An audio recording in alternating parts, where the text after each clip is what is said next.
We're back from the dead.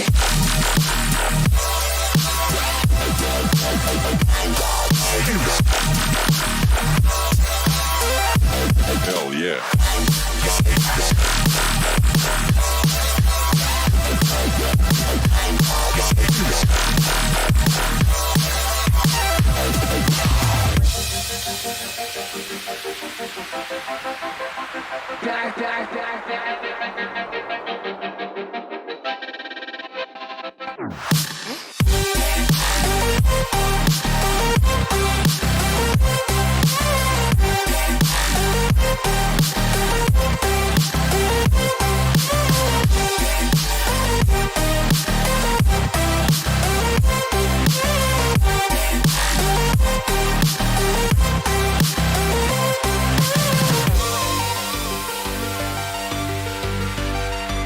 We're back from the dead.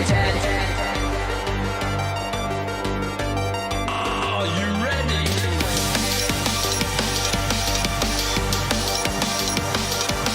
Let's go. Back from the dead.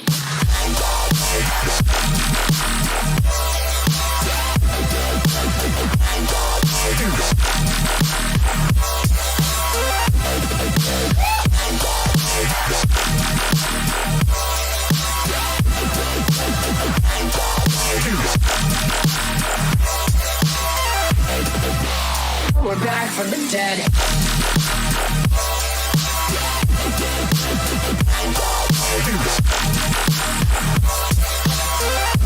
Hell yeah.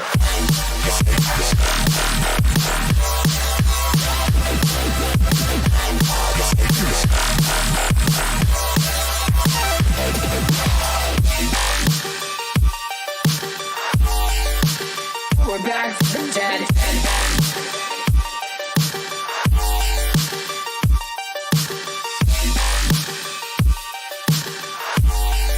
Back from the dead.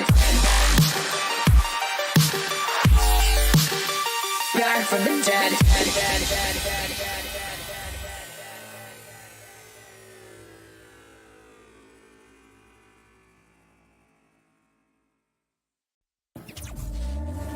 Back from the dead.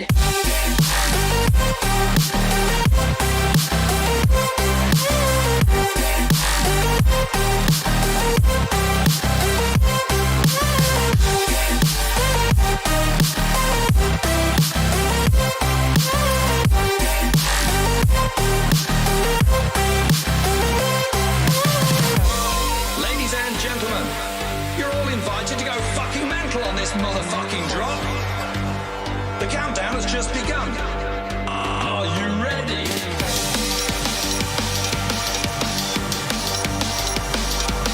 Let's go. We're back from the dead.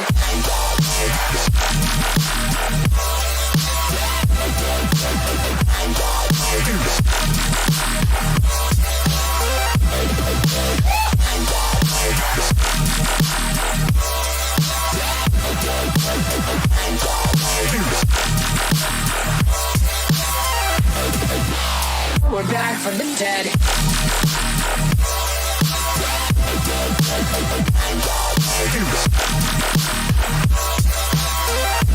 Hell yeah.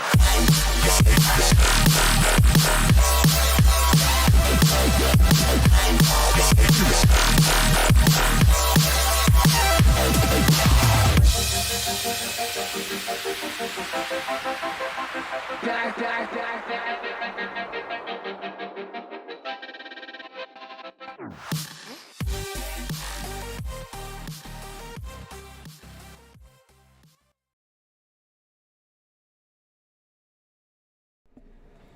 Hey guys, what is up? Welcome back to the channel that I've been gone from so long ago.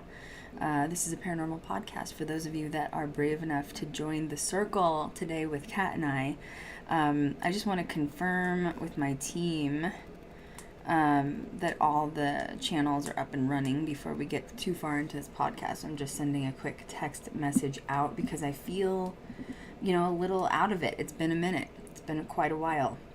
And it's probably been about 6 months since we've had a podcast up and running, which is crazy because I get updates from all of our podcast outlets, which is, oh my God, you guys, if you don't know where our podcast is, I know that like our main hubs are like YouTube and Twitch and all these other ones that we've added. But in case you didn't know, I would like to read you the list of where we're at. We're on Spotify, Apple Podcasts, Pandora, iHeartRadio, YouTube, Twitch, Deezer, Amazon Kindle, Audible, Google Podcasts, Amazon Music, Stitcher, TuneIn with Amazon, Podcast Addict, Pocket Cast, Listen Notes, Player FM, Podcast Index, and then the apps that the podcast is on is Podcast Player, the Podcast app, and Overcast.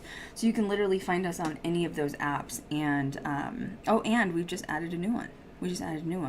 It's called Trovo. That is a new competitor that is competing against Twitch right now. So Trovo, Trovo.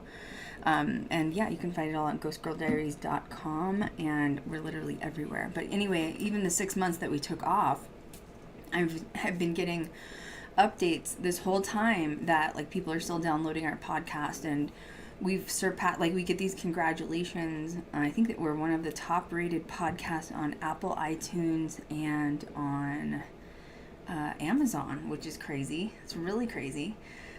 Really cool, but crazy. And that's another note that I need to write down. I want to talk about one more thing right here before I forget. Let me write this down.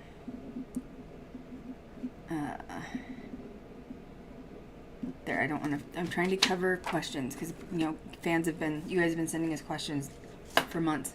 I know that some of you are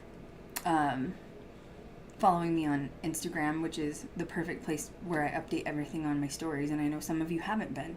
So I know a lot of people are like, which is it? Like, where are you? What's going on? So we're going to kind of cover everything. So some of you may know what happened. Some of you may not know what happened. But I'm going to bring in Cat right now. This is my sidekick co-host, Cat CORMIER. Oh my gosh, we're here. I know. It's weird. I did a test run earlier and I was like, I don't remember. I don't know. I don't know what I'm doing. How do we do this? How do we do this? I don't know where anything is. I don't know what's going on. So it's been a long, 6 months, right? Yeah, it's felt like a year. Actually, it's felt like it's 4.5 years. You know what I mean? 4.5, yeah. Exactly. My camera's going blurry. Things are kind of... Oh, it is? Yeah, it must be my mom. Webcam. Oh my gosh. Yeah, my webcam never goes blurry ever. I mean, it's a brand. It's an expensive webcam, and it sits way above everything. So that's interesting. So hi, Mom. I'm glad that you're here. She's letting me know she's here. So we have a lot to freaking cover here. Also, next week we should be able to stream live on TikTok Live. What? That I'm just yeah. So you have to have at least 1,000 followers to have this feature. We do. We're almost at 10,000 followers. Thank God. We got up to 10,000 in a week. It was crazy. But yeah.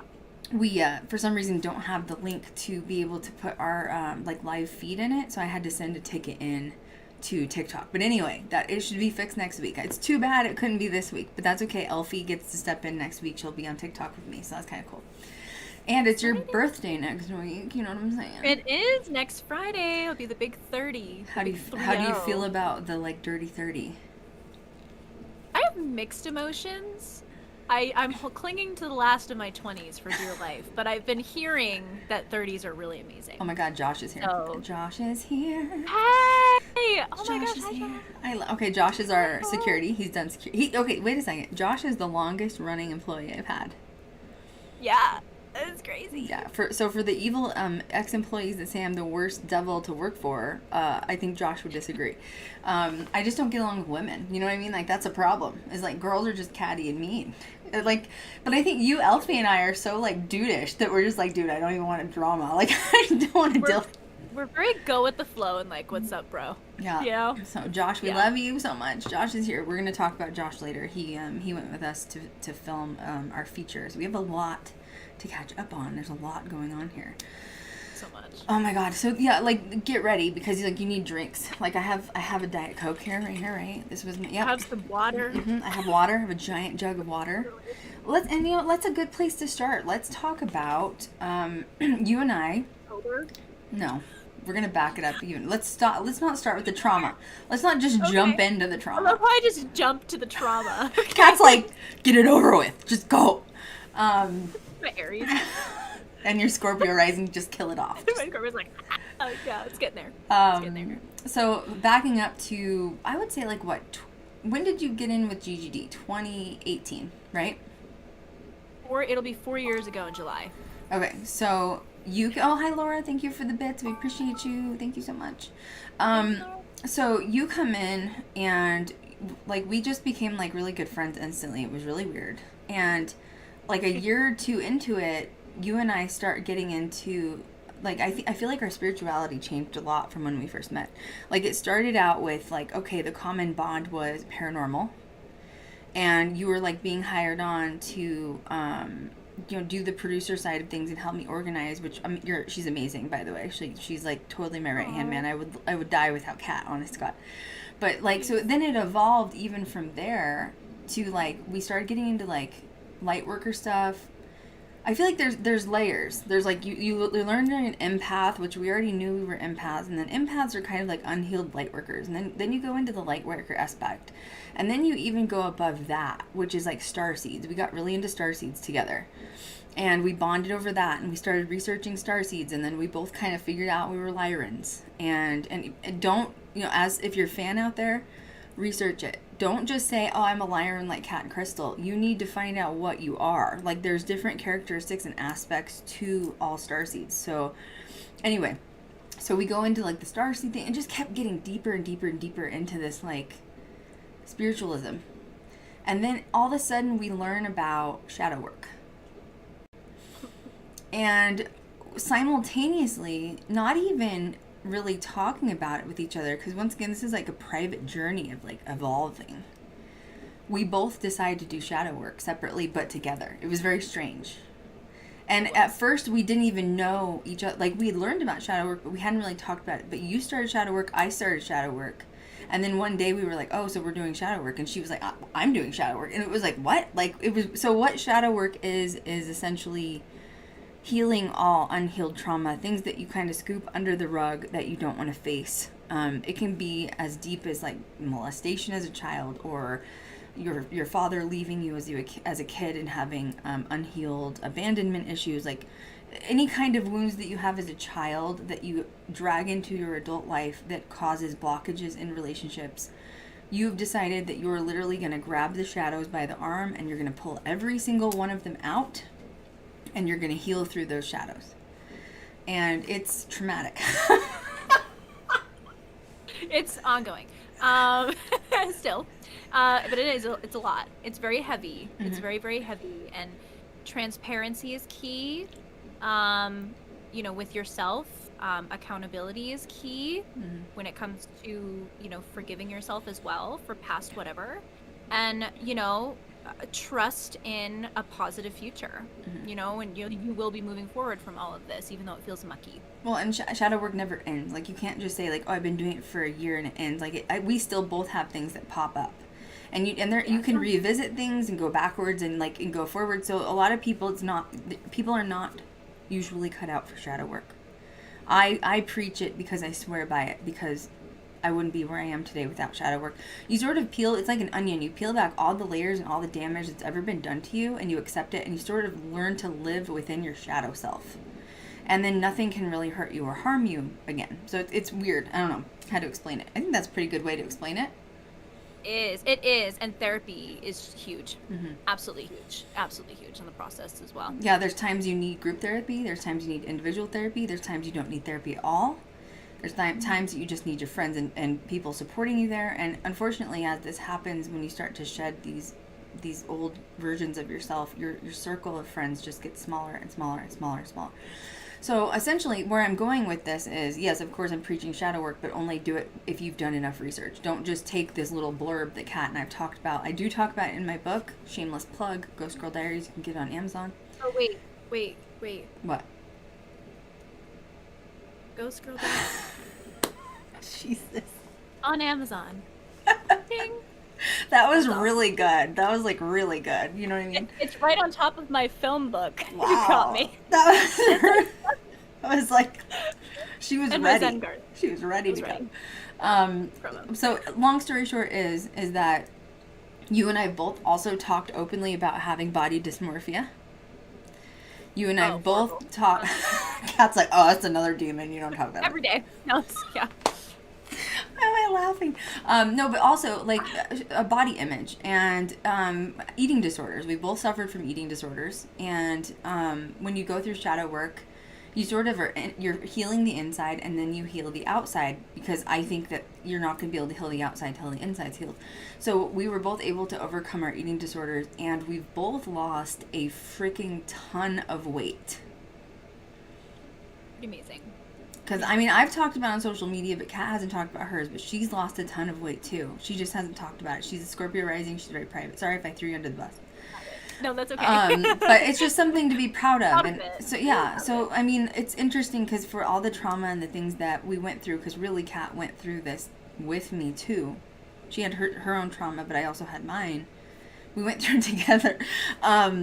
That luckily we had done the shadow work. Once again, it's never completed, but and we were already losing weight and feeling good about ourselves, and I think that just kind of helped us be able to survive like the quote dark times, don't you think?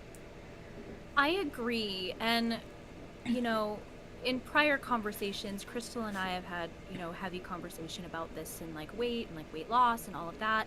And I think it was this woman, her name is Yasmin Ibrahim. I think I told you about this more recently too, that she really changed my perspective when it came to weight and how it's carried.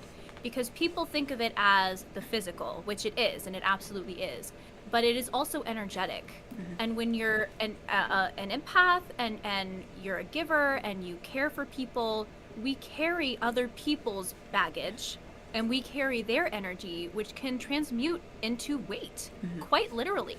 So when you start to take steps back and honor yourself and honor those, you know, with you on that path, you start to see and feel dramatic differences in your physical and your spiritual self as well. And it just, I'm telling you, it just falls off. And it comes with work, obviously.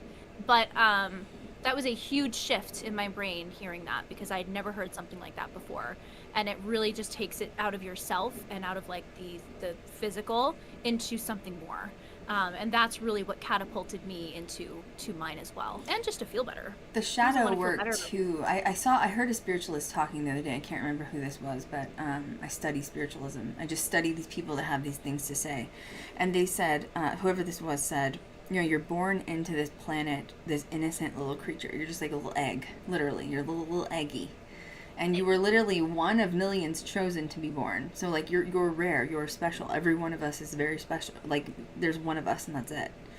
And this little egg came in so innocent into Earth, and we have all these problems, and we have to go through shadow work and trauma, and it's because of other people's problems that were on put to us. Like, we need to strip away the layers and go back to who we were when we were born with all of that pain, or society's pain, whatever you want to call it. So anyway, I'm just talking about this because I really think that we're so strong because we chose to walk this spiritual path and be healed. And the past versions of ourselves are dead. They are. They are. And there will always be lessons, and there will always be triggers and situations that will kind of spark up those feelings again. But I swear it's to just make sure that you're still in alignment and to catch yourself and allow and give yourself grace to have a moment to stumble, because it's going to be hard. But it's how quickly you pick yourself back up that really matters. You know, That's true. It's about the journey. It's about the journey, not the destination. Although we do like the destination too, but Right. you have to enjoy the process as well, and enjoy those little wins when you get them. And weight loss is a big one for us. It's been we're both, and our whole daily habits have changed. We're working out every single day. You know, we have similar paths, but we're also very individualistic. She does things different than I do, so just don't copy things Kat and I say. I wanted to address this because a lot of people have asked me questions on weight loss on Instagram, and it's just, you have to find what works for you. What I do or what I did may not work for you, although I believe shadow work is the key. I don't think I'd be Yeah, I don't think I would, if I wouldn't have I really feel like if I wouldn't have healed the inside, I wouldn't have healed the outside first. So, now we can jump into the trauma. Now we can get down about the trauma. Yeah, crazy. Where do we start? Well, we initially started kind of taking a break in September. I was in the process of sort of revamping social media. I had sat down with Elfie, and Elfie was planning on doing content ideas. I was kind of handing off podcasts to Elfie, and it was only supposed to be like a short, like 4 to 6 week break for reorganization. And then October hit, which is supposed to be our favorite month because of who we are. And something really horrible happened to one of us. And when one of us is in pain, we're all in pain. We are a family. And if there's past people from the past with Ghost Girl Diaries that fell off for whatever reason, it's because they're not family. Josh is family. He flew out when my mom got sick. Cat flew out when my mom got sick. We function as a family. Elfie's texting constantly, hey, checking in, bitch, are you alive? FaceTime, yep. Mm-hmm. So we are a family unit. So when one of us is in pain, we are all in pain. And that's how we interact. And when one of us is having something happen traumatically, we all rush to that person and support them however we can. So Kat sort of started the crazy train with trauma. And I'm gonna hand this mic off to you because I think this is an important conversation. Death is what we talk about anyways with paranormal, and one thing I think we don't talk about enough is how special pets are to us. And I mean, I lost Harley, my oldest dog, in 2019, and I was freaking traumatized over it. I mean, it's like when a pet dies, a piece of you is gone, literally. Go ahead. And I've really honestly never been the same since. But for those of you that follow me, I had a bearded dragon for 2 years. Her name was Lily. And I adopted her from a friend of mine. She had a sister as well, but they couldn't live together in the same tank because there was a male in the vicinity and the sisters were attacking each other. So, you know, animal life, it's fine. So I took her, and she was such a light in my life. She had such personality. She knew Krystal. She knew Krystal's voice. She was beyond smart. I mean, to the point where she would literally look you in the eye when you were talking to her. I FaceTimed with Lily all the time. I know. She would always turn her head and she'd run towards you, and you know, it was incredible. She really was just my rock, and to some that aren't necessarily close with animals or not an animal person, like, she was literally my child. She like Lily, this little bearded dragon, was my child. And things took a turn for the worse on Samhain, actually, on Halloween. It was a very normal day, and she started to show some signs of wheezing, like breathing strange. And she was doing this thing called gaping. So bearded dragons, they'll like open their mouth when they're really, really hot and their body temperature is hot. And beardies love to do that because that's just a way for them to release that extra heat, and they like to be hot because they're lizards. They're from Australia. So she was gaping a lot more frequently, and there was some weird sounds happening. And of course, I immediately started to panic. And honestly, the worst part of it was a few things. But one was I called a bunch of exotic pet veterinarians in the area, and no one would take her. And at that point, I'm pretty sure she had already passed on. I was holding her, and I'm pretty sure she had already crossed over. And none of these vets locally would take her, and they kept telling me to go to Boston. So I got in a car and drove almost 2 hours to a Boston vet, where I will always go again if I ever get another beardie or another pet. I will always go to Boston. I don't even care how long it is. They were incredible. They took her in. She was not responding. She was not breathing. They did 2 rounds of CPR on her. And they said that they could have gotten her heart, beating again, or her breathing, going again. But because of how long she had been gone, there would have been some major, brain issues. So, I had her put down. It was the right thing to do, and bearded dragons, I'm pretty sure it's just a reptile thing in general. When they die, a reptile's heartbeat beats for 24 hours. It's the craziest thing. So that's why we had to put her down after she wasn't breathing, was because her heartbeat was still going. So she was still in really great color, and of course that was very confusing for me, and everything was happening so fast, and there was just doctors coming in and out, and it was just really, I was a mess. Trauma. I was a mess. I didn't know how to function. I was distraught. I was beside myself. Thank goodness I had somebody else driving, because I would not have been able to handle that. And I called Krystal immediately after it happened, because we said our goodbyes and we were with her, you know, when we put her down. And I was just, Krystal couldn't even believe it either. I screamed, and I was screaming and crying, and I feel I should have been able to be there for Cat. No, I'm so sorry. It was shocking. No, it was shocking. I mean, and on Samhain, honestly, that was really the only saving grace of all of this happening. I'll touch base on that in a second, but I did order what's called a necropsy to see what the heck happened, because she was fine. She was going to the bathroom fine. She was eating fine. Her color was So great. now, what is a necropsy, just she in went case? down. A necropsy is like an autopsy.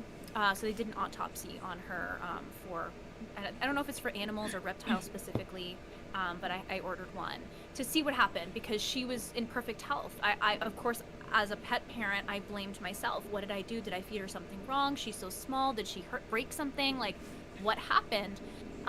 They took almost 2 weeks to get back to me, which I was a little concerned about, just because it was really stressful waiting to hear what happened and what's going on. The vet called me, and she was also the one that was doing the CPR with Lily, or for Lily, and also put her down as well. And she called me and was like, "I'm really sorry I did not get back to you sooner." She goes, "I was kind of in shock with Lily's results from the necropsy, so I actually sent it off to 2 other vets in the Boston area to make sure that my results were correct." And she said that she had nothing to come back to me with. She was in perfect health. She had no issues. There was no breathing issues, nothing wrong with the lungs. Her blood was great. Her weight was fine. She had no signs of any type of diabetes or, fatty liver or anything like that. She said it was her time. It was her time to go. And she chose to go, is more specifically what she said. And of course that really got me, because she was, 2.5? It was her birthday month. It was literally her birthday month, and she passed away on Samhain. And I just had a lot of questions. I was like, why would you go this soon? Why would you go this quickly? And it was shortly after she passed in that manner that a lot of other things started to catalyst and change in my life, one by one, which we'll touch on that later. But it was definitely the beginning of some really dark times for me. I posted about it on social media. I actually posted a video of her just yesterday, because I do have her ashes, and I have a little 3D photo of her in this glass cube, and her little paw print, her little footprint and stuff, in front of her ashes. And it's just so crazy. And what's even crazier is how strong energy how strong of energy she had. She's very commanding for an animal so small. And 3 days before she passed, I smelled my hamster. So I had a dwarf hamster a year prior to getting Lily. His name was Gus. He's he knew me too. I He knew Krystal too. He loved his treats. He was a little chubbalub, and just the cutest little thing ever. We can't. I'm allergic to cats, and you can only have cats in this apartment complex. So I had to get creative with my animals, and you're not allowed to have dogs either. So it's what the heck. Yeah. So little Gus lived for about 2.5 years, and then a year after he passed, Lily came across my path. And 3 days before she passed, I strongly smelled Gus, my hamster, in the dining room. And I didn't understand why. I was like, this is so bizarre. Why am I getting this pungent smell of Gus, of just the hamster smells. If you have had a hamster, you understand what that is. And Then Lily passed, and I put the puzzle pieces together after getting the necropsy results, and I lost it again because it was Gus coming forward to tell me that Lily was getting ready to go, and you know, he was going to be with her. He was going to be with her. It was the craziest thing. It was the craziest thing. So for people that say animals don't feel, and you have these two itty bitty creatures, a bearded dragon and a hamster, they feel. They are part of us. They are a part of us. They are, and they're an extension of us. They're literally your children. They are your children. And it's... She was my baby girl. She was my baby girl. She was so smart. She'd walk on her hind feet. She was weird. She was so weird. She would even, like, I mean, TMI, but, like, she would follow me in the bathroom. She would literally follow me. Like, I'd be in the kitchen, and then I'd walk to the bathroom, and you'd just hear her claws, like, on the carpet, just, like, following me around. I swear she thought she was a dog. Yeah, she did. Because she was just, like, she had free reign in the apartment. She lived the life of Riley, and... I think hearing those results back was a sigh of relief for me that I didn't do anything wrong, but it's just you wish they could live forever. You wish they could live forever, and it was just horrible. Traumatizing. It was absolutely horrible. Yeah, I was out of. I mean, I'm still out of it, thinking about her sometimes, but I was pretty much out of commission for a solid month. So now, when a pet dies, and we can touch on this later, but after a pet dies, what kind of catalyst does it do to change your life? It detaches. I feel like grief just in general can, for me specifically, it detached me from a lot. Personal connection, myself, my spirituality. I was just in total mourning mode. I was just in a hole. So it's a death and rebirth. Literally. Oh, 100%. And it opened, when I came out of that, it opened my eyes to some things that needed to change. Mm-hmm. You know? Which is just as hard, but it shows you that there's as horrible as things are sometimes, especially when it comes to losing an animal, or anything for that matter, anybody. It sometimes can play a role in your life without realizing it, but you won't figure that out until later. Mm-hmm. You won't figure it out till later, and that's okay. You're not meant to have all the answers right now. That's not the point. Well, Kat and I have always, another thing. We've had people try to tear us apart, and I don't. Oh my God. I don't think people realize how close we are in a really kind of disgusting way. It's true. Our mothers... Oh, my mom must be here because the light just flashed in the room behind me. Right when I said mothers, she's like, yeah. Annette! Our mothers were born on the same day. Literally the same day. Mm-hmm. Kat and I were both born premature with something called meconium aspiration. That's a whole nother stream. That's literally a stream in itself. That's a whole nother traumatic stream. We both have asthma. Everything we go through since we've met. Music. Yeah, we've both been singers. I mean, Kat takes hers to another extent of opera, but I was in a band, so that's singing. And I've been classically trained by an opera singer, so I guess there's a cross way, you know. But every time since we have met, I go something, she goes through something. She goes through something, I go through something. And since we've met for years, our paths have done this like intertwining zigzag where we literally go through the same thing one after the other. Like, my mom gets sick, her mom gets sick. Her lizard dies, my dog dies. Like that's how our life has been. And that's probably why when people have tried to tear us apart from the past, we're both like, y'all don't even know who you're trying to tear apart. We have lived so many lifetimes together. You can't tear these bitches apart, okay, when you've lived this many lives together. Okay? We're glued. Okay. Stuck with each other. It's gonna be great. It is. It's a trauma bond. No, I'm just kidding. No, I mean, yeah. But it's a healthy one? Is that possible? I don't know if that's it is possible. true, because when either of us goes through something and then the other one goes through it, we're both like, oh, I got you, girl. I am right there. I hear you. I'm right next to you. Like, literally, I've been there for Kat and she's been there for me. And, like, we're not even friends at this point. We're sisters. Like, literally. And sisters fight. We have tiffs. We fight. You know what I mean? And it's who cares? Like, you're going to get over it. Yeah, Yeah. Well, and we also know each other so well. We know each other. I mean, it sounds really messed up. I don't know why I'm laughing. We know each other's mourning styles. Yeah. So, like, we know that when something happens, we need to take a step back for a few days, and it's that we just know, like, we don't have to say anything. Like, we just know why. Well, or also be like, text, bitch, are you okay? Yeah, of course. Like, we'll always just be like, are you just making sure? Are you alive? Yeah. You're breathing? Just on checking. both ends. Yeah. Okay, great. Just I'll FaceTime you next week. Yeah, literally. Good time. So Lily dies, and I'm also beside myself with it because I know the pain of losing a pet. And I mean, Harley, I mean, I've now lost a couple of pets, but Harley, oh my God. I probably overdid it with Harley in 2019. But I paid about $14,000 in vet bills to try to save his life. I was willing to do anything I could to save him. And you're right. You're just, they don't live forever. You can't. I probably overkilled it. But he and I were like you and Lily. It's just there's something special about that particular bond. Past life bond. Oh, God. Oh, Harley's a lion on the other side. He's showed me himself. You know what I mean? He's so loud. I love him. So love him. then November hits, and my uncle gets sick with COVID. Or am I allowed to say that word, or will I get shadow banned? I don't know. Yeah, well, it's fine now. It's too late now. I'm not re-saying it, but the Rona. The Covey. The Rona. The panini. No. Yeah, we called it the panini before. Don't get the panini.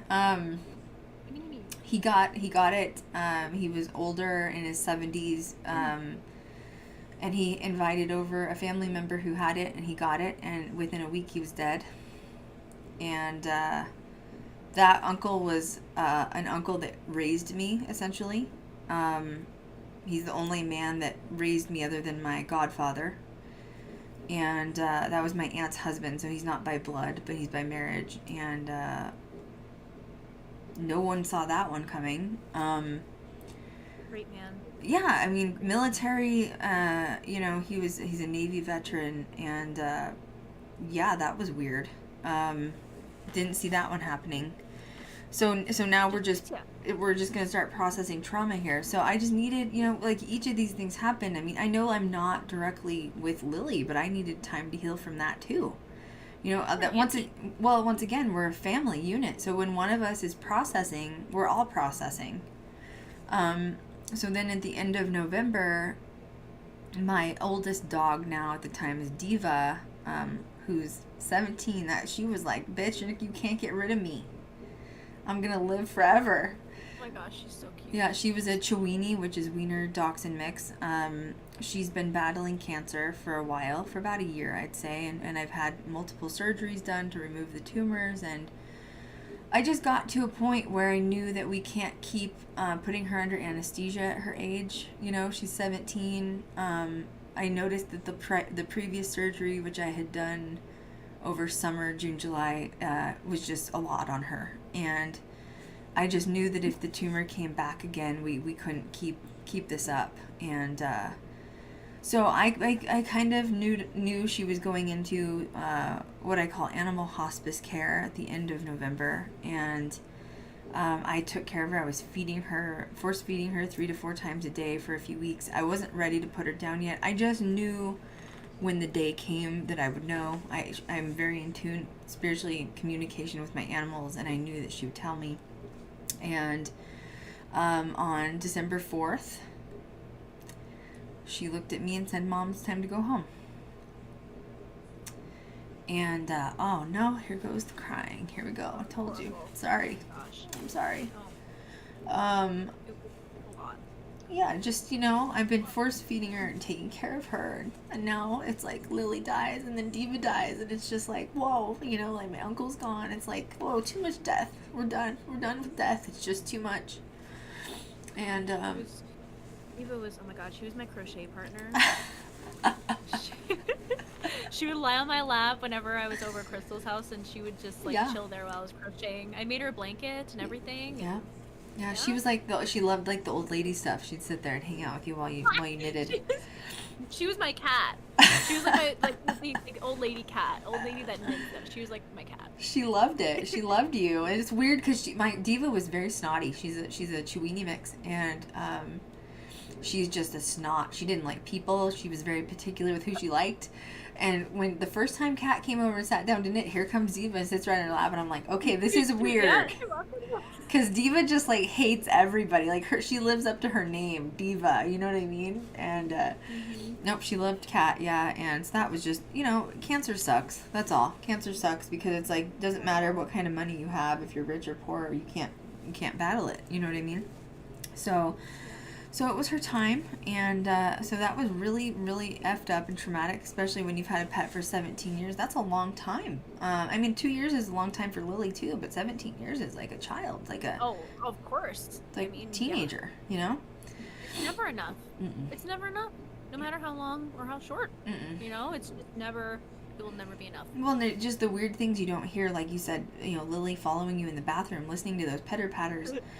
Diva marched. Do you remember when Diva marched? She marched around the house. Yep. She thought, she marched, and she was like looking for someone to fight, like making sure nobody was in the house. And I just missed hearing her marches. And it's just trauma. So now we're gonna get really into more trauma. I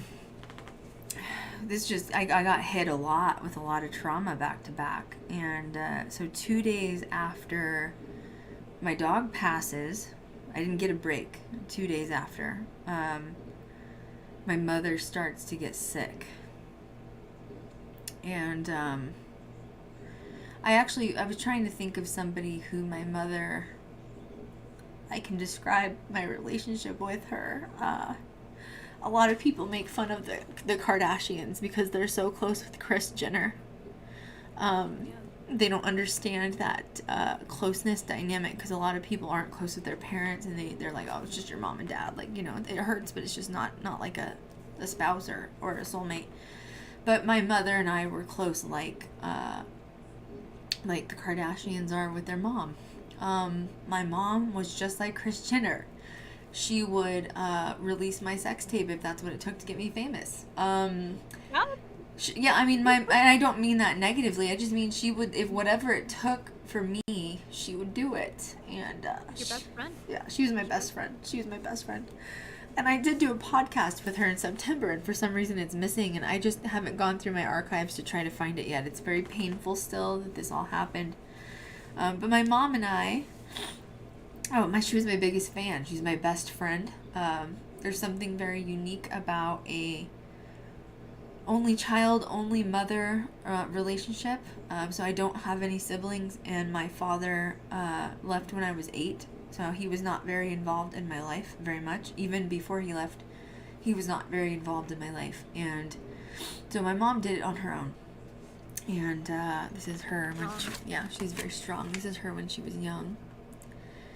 And so she did it on her own. And there's something about just having an only child, single parent relationship where you can literally defeat the world together, like we overcame so much together. And like I came from, I don't want to say poverty, but like, yeah, there were times that my mom was on food stamps, and there were times that she suffered, and she did whatever she could to get food in her stomach.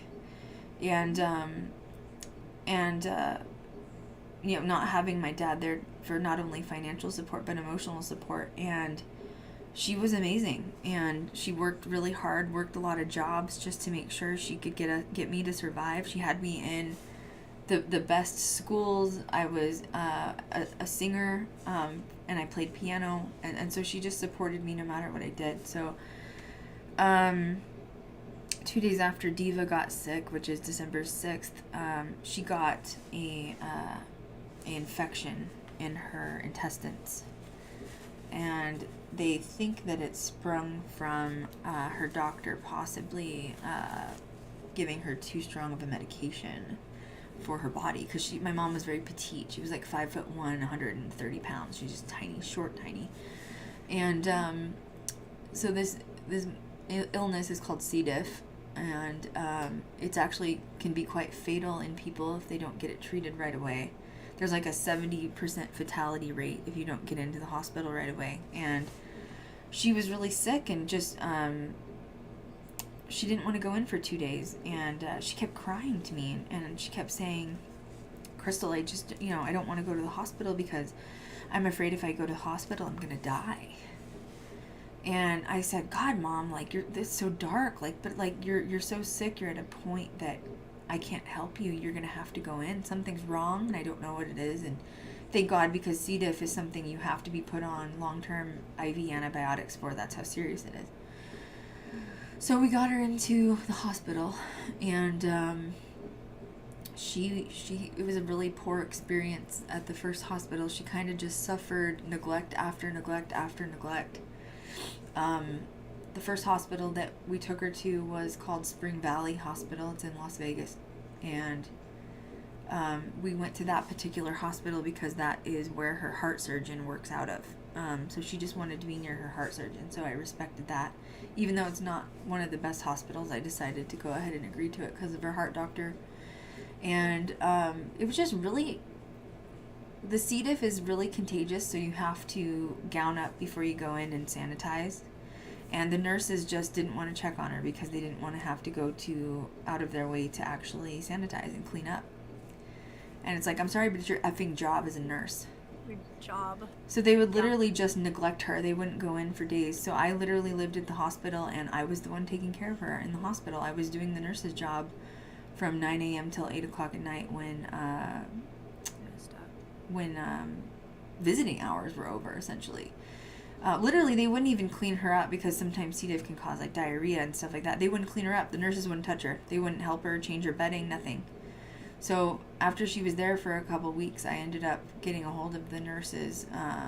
What the catalyst was she had to have a blood transfusion because she'd gotten so sick from the C. diff, she needed a blood transfusion.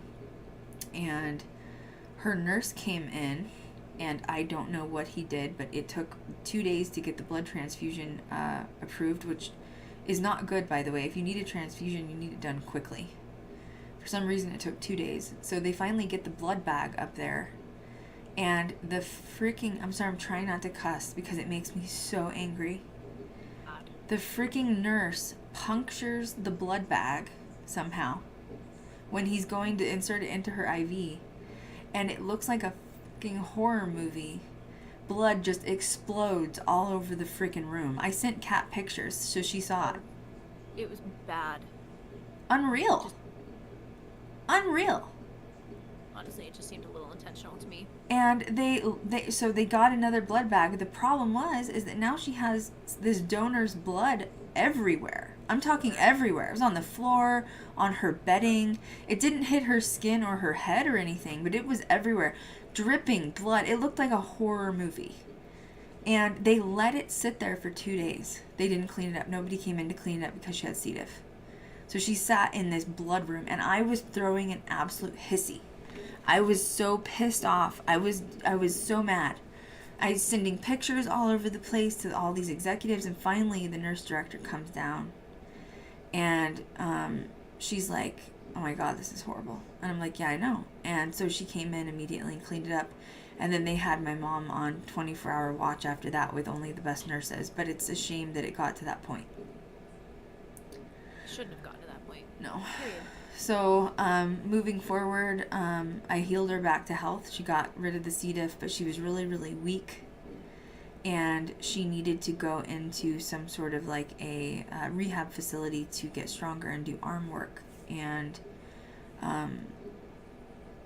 somebody just said, Scooby-Doo and the squad, let's go solve something. Have some effing respect right now. I'm talking about my mother who passed. Have some effing respect.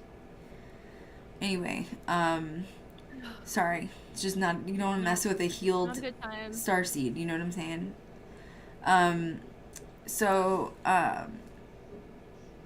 She moves to a rehab facility. I researched them thinking that it was the best one, and I noticed that she's been there for 2 days and her foot is starting to turn black, and I'm concerned because her foot's turning black. Obviously there's no circulation going on, and if it's just the size of a quarter, this is not going to get better. So I ran down to, once again, just neglect after neglect after neglect after neglect.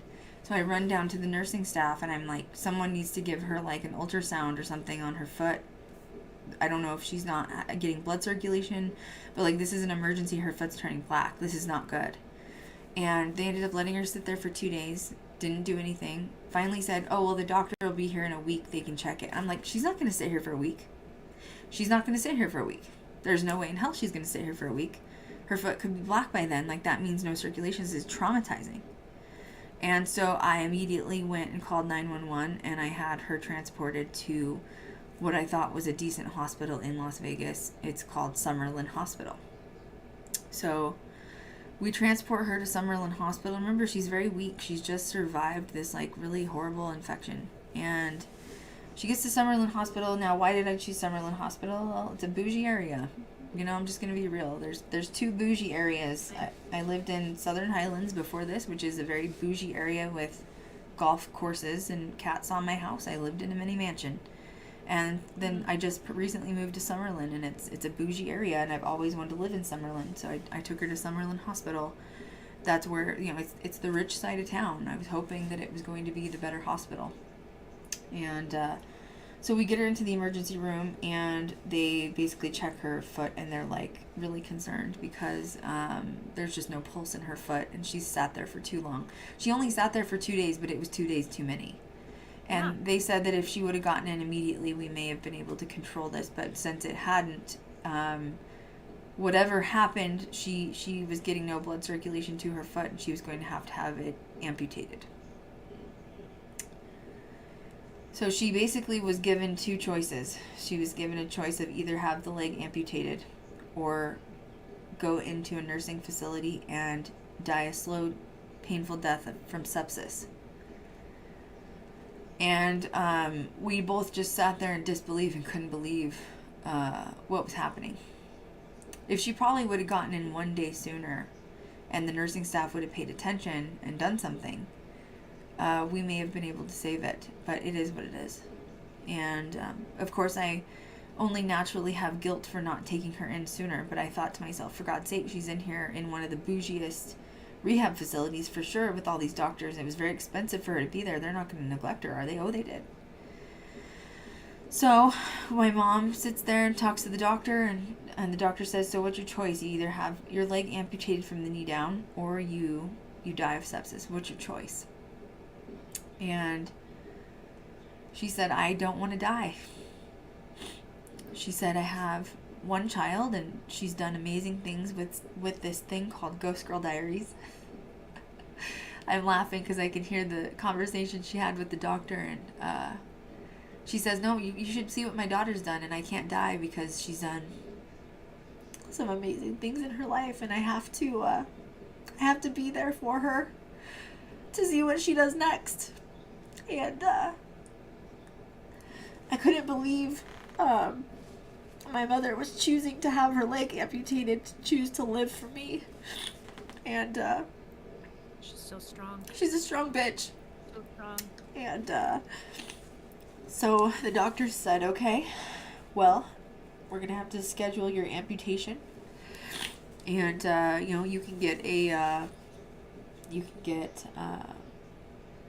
a prosthetic. We'll just do whatever. And she was gonna do it. And she had the surgery on her birthday, which is December 17th. That woman is something else, y'all. Like, she's something else.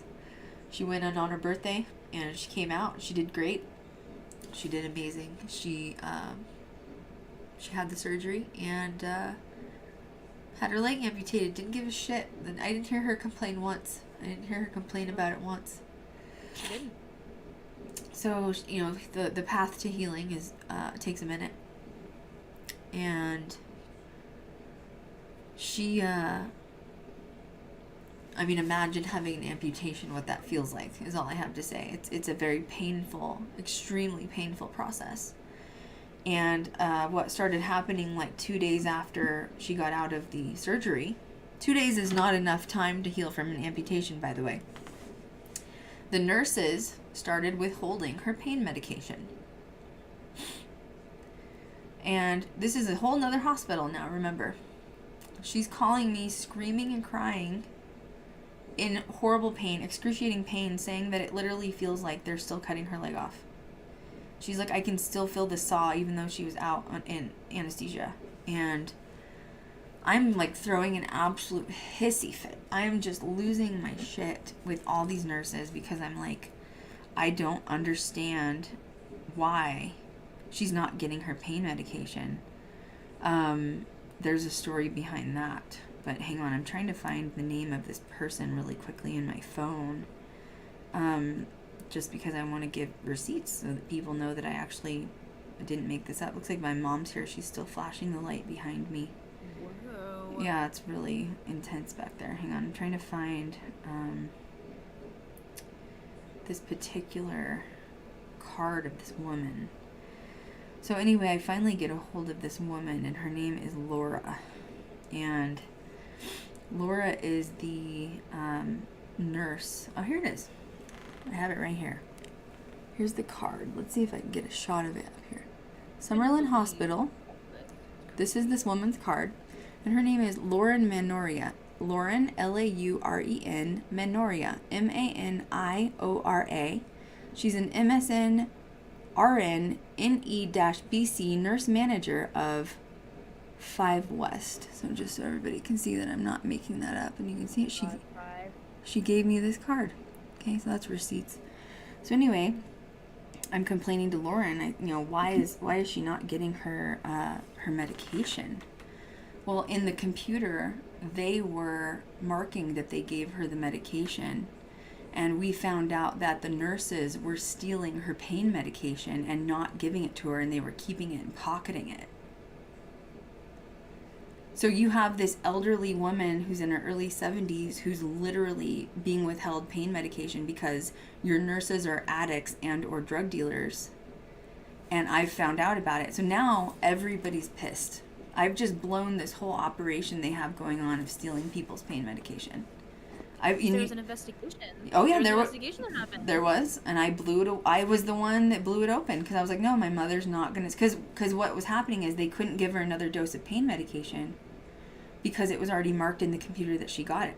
And then they're trying to play this card of, oh, your mom's old and dumb and she forgot she took the pain medication.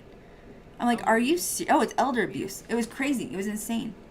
So as if that's not bad enough, because I'm throwing an absolute hissy about this. Like, my mom's calling, you know what it's like to hear your mother call you screaming and crying. She's in excruciating pain after a freaking amputation. It's horrifying.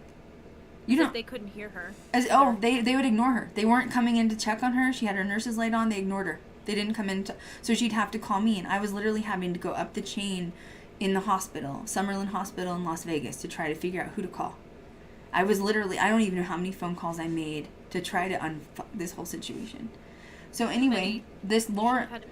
So I find out, so this other nurse comes in, she gets involved. Her name's Jennifer.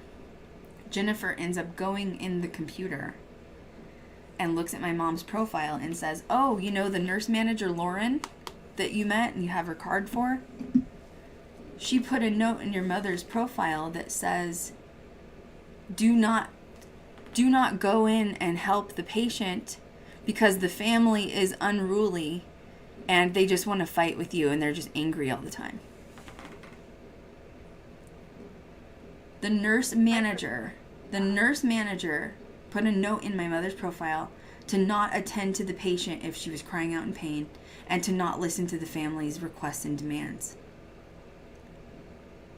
Is that a nurse? Is that a healthcare provider to you?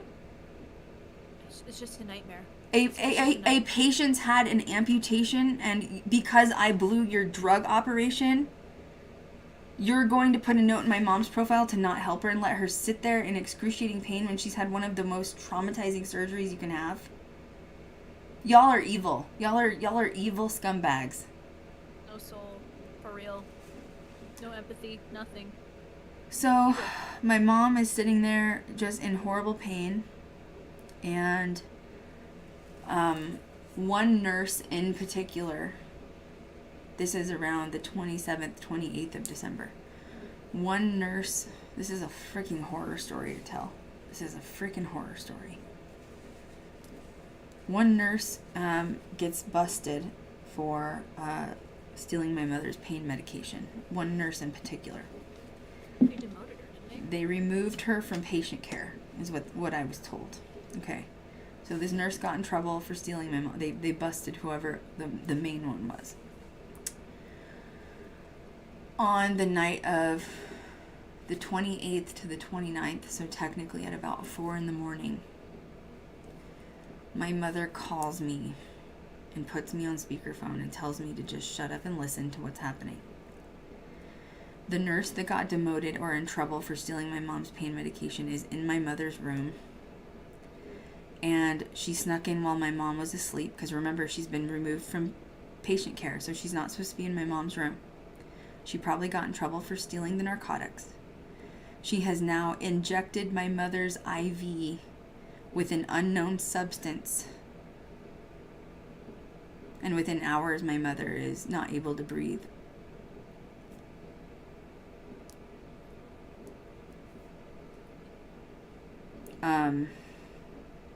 I'm on the phone listening to this happen.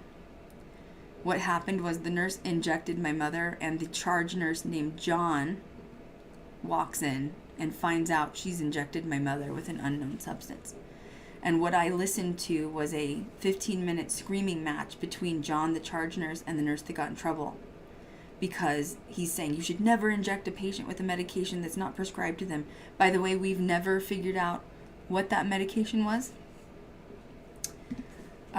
I assume that the medication that was injected in my mother's IV was erythromycin, because my mother is deathly allergic to erythromycin, and it's on her profile. So this nurse that got in trouble probably got busted, or found that and from getting busted, and used that against my mom. So I was not the only witness to this fight happening. My mom calls me a couple hours later, and she's not able to breathe. She's having chest pressure. She's had previous heart issues. Her oxygen is low, which means she's not breathing well. Her heart rate is high, and she's begging them to see a doctor. And because of what Jennifer put in her profile, they will not even let her see a fucking doctor. I'm in there. I'm in there 24/7. I can only stay till 8 o'clock at night. But if you bet your ass from 9 a.m. till 8 at night, I am at the hospital. I am screaming. I am fighting with people. I'm begging. I'm talking to everybody I see, begging someone to help me. I went down to the management of the hospital in Summerlin Hospital. I did everything. I probably made 70 phone calls to people in that hospital. She sat there for 3 fucking days with her lungs and her heart shutting down. And she did not see a fucking doctor once. On the 3rd day, I begged with pleading eyes Blake to go up to the hospital. Because of COVID, you can only have one patient, or one guest in because of Rona. I'm not the kind to ask for help. Blake has a previous history of being a medic in the Army. He had 2 deployments under his belt. He is well versed in medicine. He worked at a major trauma center in Afghanistan. I begged him to go in to see my mom. I know that he's a man, and he's big. He's 6'1", 300 pounds, and I know that if a large man like that throws a fit, someone's going to listen. So he went into the hospital. He had to analyze her. She's shortness of breath. She can hardly speak because she's hardly breathing. Her oxygen's low, her heart rate is through the ceiling, and they're just letting her sit there. They're just letting her sit there waiting for her to die. And Blake absolutely loses his shit. Thank God he went up there when he did. While he's there, throwing a fit with the nurses are so mad because, once again, remember, Jennifer put in my profile that her family's unruly and that they don't talk to her and not to talk to us. So Blake's just another problem. They called security on Blake. Security came rushing up, tried to get Blake arrested and get him removed and banned from the hospital. When Blake told security, here's the thing with security, right? Because Blake was technically security in the Army. They just get each other. So luckily, Blake made friends with the security really quick, explained to them she is dying and they're neglecting her. And I am her advocate. They were like, we can't escort or arrest this person out of the building. He's advocating for this patient who can't speak. Thank God. Thank God. So while Blake is there with my mom, she stops breathing. She stops breathing. And they find out she has fluid in her lungs. And they rush her up to the cardiac unit. So she's been sitting there for 3 days with fluid building in her lungs. Nightmare. I'm Shouldn't have gotten to that point. I think that they knew they got in trouble for the drugs and the narcotics. I think that the whole staff was in on it, including Jennifer. And I think that that's why they wouldn't let my mom see a doctor for 3 days. I think that they knew what they were doing. I think they knew they were going to get in trouble for stealing the narcotics. I think they knew I was on to them. And they knew I was not going to just stop and be complacent. And they were going to let my mom die and punish me for them getting in trouble for the narcotics. So, my mom got rushed to the cardiac unit. They immediately get her on medication, and they're going to try to get her stabilized. And I have a sense of relief at this point, because she should have never been in a normal unit with her heart problems anyways. I think that because of the Rona, healthcare, look, I'm not going to disrespect healthcare workers. I understand that you guys have done a lot for us, and it's not anything specifically or personal, but I think that healthcare workers have been through a lot, to the point where I think that patients are being very neglected because it's been too stressful. But I also think that there's been some healthcare workers that have taken advantage of the system, and particular ones that were with my mom. I'm not saying all healthcare workers are bad, but I'm saying the ones I've dealt with have now made me not trust healthcare workers. My mom got rushed up to the cardiac unit. I had a sense of relief. I sat with her for that whole day, and she wasn't good. I just knew she wasn't good. She was struggling to breathe. She was crying. She kept telling me that it would be easier for her to die. And I was like begging her to hold on. I said, you're in safe hands now, please. And by the way, when she got to the cardiac unit, she had amazing nurses. She really did. They were angels. Yeah. Angels. Absolute angels. It was nothing like 5th floor of Summerlin. Don't ever go to 5th floor on Summerlin unless you want to die. Summerlin Hospital. Specifically 5th floor west. Long story short is I stayed with her till 8 o'clock at night, and she knew I was tired. She knew I had been there a lot. They told me I could stay all night, and my mom's like, go home. Go home. You're going to kill yourself. You've been with me for the whole month. You're going to kill yourself. Go home. And you know what? I did, and I fucking shouldn't have. Honestly, I shouldn't have. I'm just pissed off at myself. It's just natural for grief. And I left. I was tired. And I felt relief with her being there.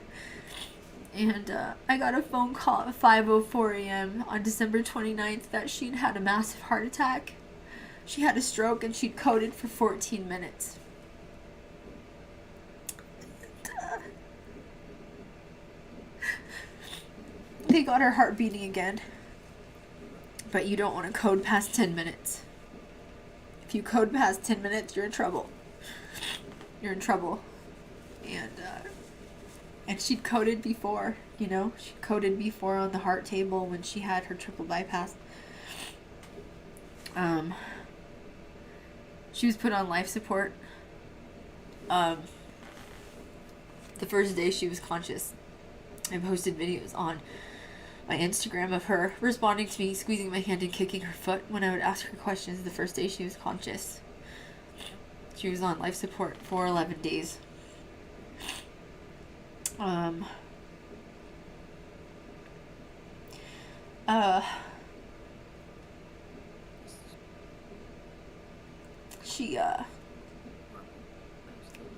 She ended up getting weaned off of life support. She was on what they call CPAP air, which is basically like room air. So essentially, the life support is no longer doing a job. You have to just remove them from it at some point. And honestly, she never wanted to be on life support. She came to me in a dream about 5 days in and told me, my body's not healing. And she said, you're going to have to make a very difficult decision to remove me from life support. And she said, I don't think I'm going to make it. And she said, I don't want you to panic. She said, I'm trying to heal, but my body is not healing. And she said, do not feel guilt over this because I am telling you what to do. I am telling you that you're going to have to remove me from life support. And she said the decision does not have to be made tomorrow, but the decision will have to be made.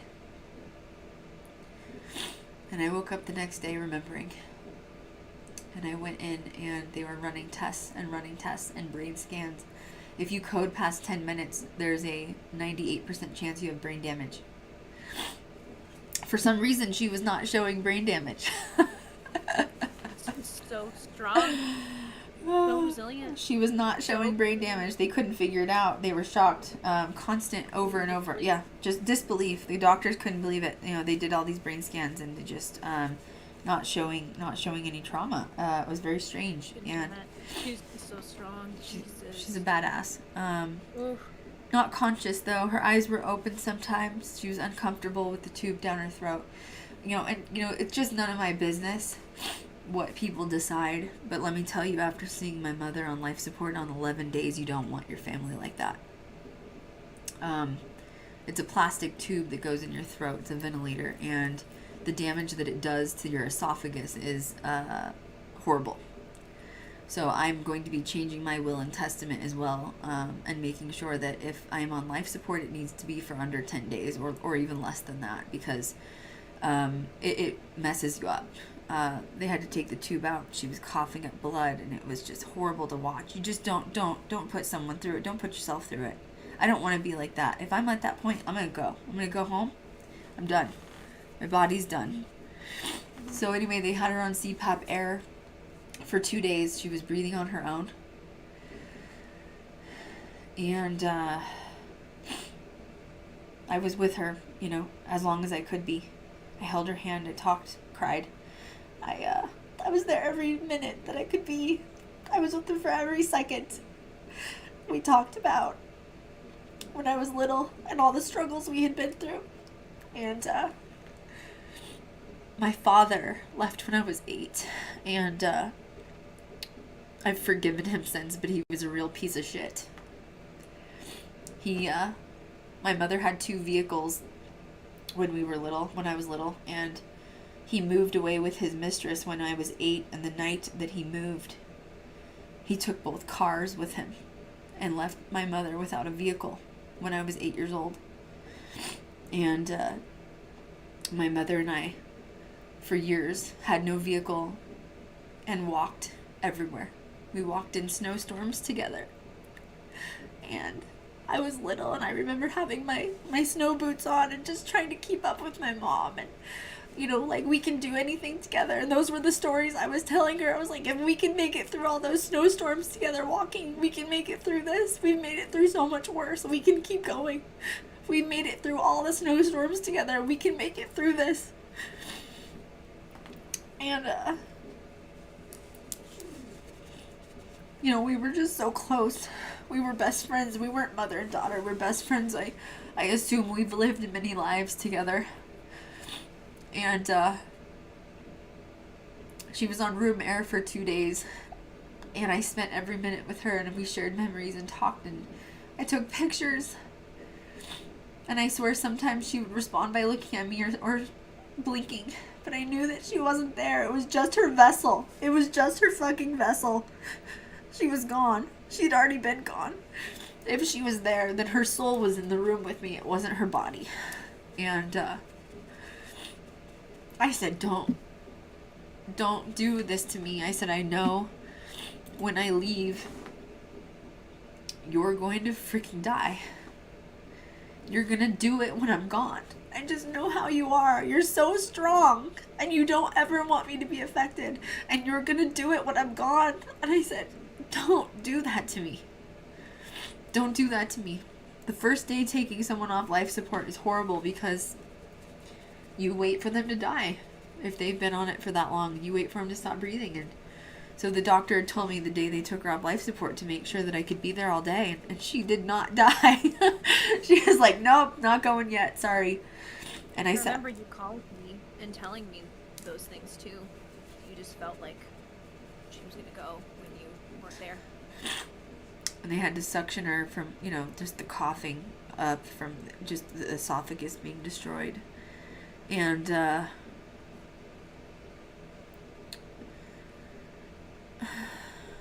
the third day, it was nighttime.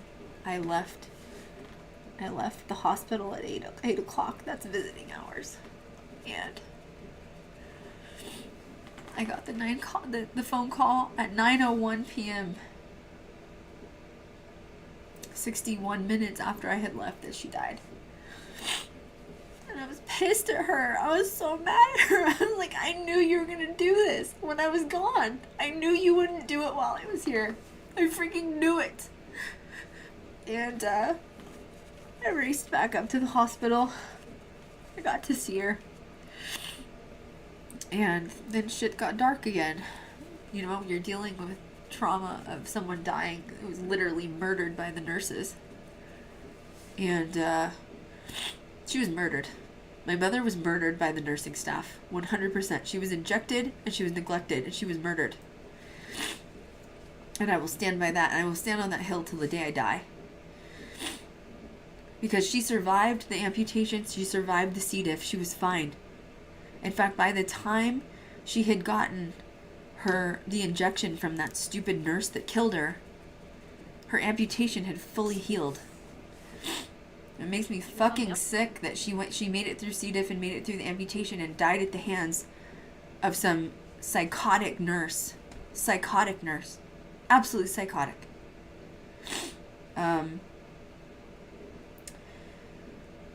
It gets better. If you think that's where the story ends, it doesn't. I requested an autopsy.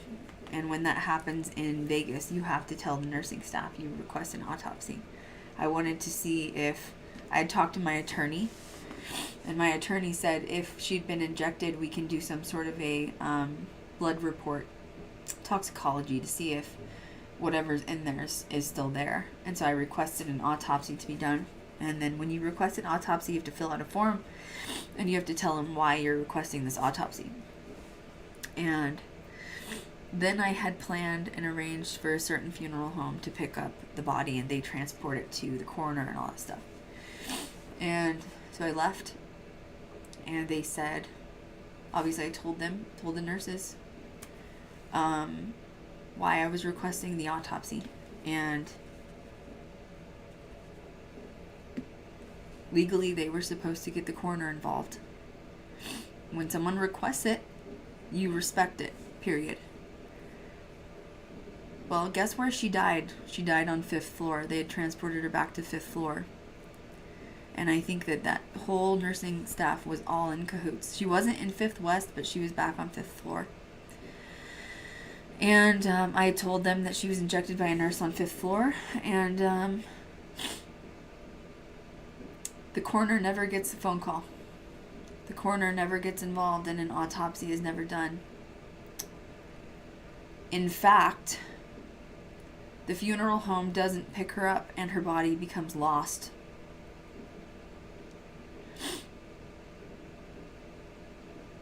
My mom's body was lost for 3 days. I couldn't find her. I didn't know if they'd taken her into the desert, done something with her. You have horrible thoughts when something like that happens. You have the most horrible thoughts. Did they switch her with another patient? Did they just take her into the desert like some mobster and throw her in a hole? You just have horrible thoughts. And I had horrible thoughts. And what do? Where are you supposed to go? You're helpless. Who am I supposed to call? The hospital's not communicating with me. They don't want anything to do with me at this point, to the point where they've literally taken my mom and no one can find her. I'm calling all these funeral homes. Nobody can find her. The coroner, I call the coroner. They never even got the report. That I'd requested. They probably didn't want to get in trouble. By the 3rd day, I get a phone call from the originally funeral home that I'd requested her to go to, and they found her. And she'd gotten mixed up with another coroner, so another funeral home. So I know they did it on purpose. And the reason they did this was because if the coroner doesn't pick the body up from the hospital directly, the coroner cannot get involved legally, and that might just be the state of Nevada, but that's how it is. So now that they've lost her body for 3 days and she's been moved, the coroner can't do an autopsy because it could have been tampered with. Conveniently. Which is technically, evidence, being destroyed. But I found her, my mom did not want to have an open casket or visitation, but I had to make sure it was her. I had to make sure that they had my mom. And I'm so traumatized at this point. It's just like, what else could happen? There was so much relief when they finally had the viewing. I could go see her, and she was there. It was her. Her wishes, our indigenous family is cremation. That's how our family is ashes and ashes and dust to dust. So I had her cremated. And then when I finally got her ashes home, I can't tell you the relief that I had with having her home with me after all of that. I hired several attorneys to go over her entire medical report. And I was planning on suing the hospital, and I can't. There are laws in the state of Nevada, probably from the mobster days when they did sketchy things. They probably still do sketchy things. And the laws protect the institution. The institution is protected, and I cannot go after the hospital. I can't go after anyone. And so I was processing that for the last week or two because I've had attorneys going over her medical record with tooth and comb, and there's nothing they can do. The only thing I can do is share her story. I can't sue them. To say I'm traumatized is an understatement, and the fact that I've been sharing my story on social media, you can't imagine how many people actually go through this. There's a lot of people. Reached out to you. So many people, yeah. And it weirdly ties into paranormal because we go to these asylums and talk about patients being abused, and women would get stuck in an asylum for having horrible period cramps, and they would get raped from these people, and the abuse that went on. People think that abuse happened only in the 1800s. No, it still happens to this day. It's still happening. Patients are still dying at the hands of healthcare workers. It's just being hid, and the institutions are being protected by it. I wanted this nurse to be held accountable, and I wanted her to be fired. The one that injected my mother. I don't even have her last name. They wouldn't give me her last name. They protect each other. The system protects itself. They're not there to protect the patients. Messed up. So yeah, to say I'm traumatized is an understatement. I went through a lot of trauma. My belief systems have changed. I don't believe in heaven anymore. Heaven doesn't exist. The other side exists, and that's home. And that's where we're all from. Hell doesn't exist either. Just in my opinion and what I've experienced with my mother, crossing over. My mother and I are so close with our bond that she's been very come forth to me about what the other side is like. I have dreams, I have visions, and I'm also very connected to my spirit guides now. They come to me with information almost nightly. I'm in the process of writing a book, and I'm not saying that it's by myself. It's with my guides, and it's with my mother, because they're wanting me to share this information with everyone that's connected to the other side or wants to be connected to the other side. When we die, we just go home. This isn't home. She's home. And I've looked at my journey and my path here and my incarnation this time very differently now. And I'm really excited to share that with everyone ongoing in the future because I'm still learning. My guides are still teaching me about what the other side is about. My mother's still coming forward to me every day with information. I'm going to be okay.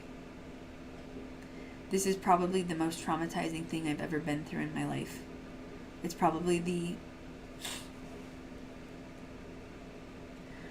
Watching my mother suffer for those 3 days where she wasn't able to breathe after the nurse injected her was the most traumatizing days of my life. Watching her slowly dying and watching nurse and doctor staff walk by in the hallway, ignoring a patient wheezing with previous heart issues and a previous bypass, was horrifying to watch. I felt like I was in the middle of Times Square, screaming my lungs out, begging for help, and everyone just kept walking by.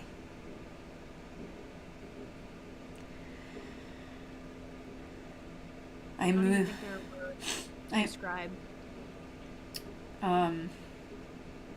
My mental health is bad. I have good days and I have bad days, and I've been very open in talking about this with social media. I've been diagnosed with PTSD. I have nightmares, and I dream about, my mother's scenario replaying from start to finish, and how I could have changed it or fixed it. Of course, I want to blame myself. I know that I need to forgive myself. That comes time with grief. It's only been a couple of months. She died on January 17th.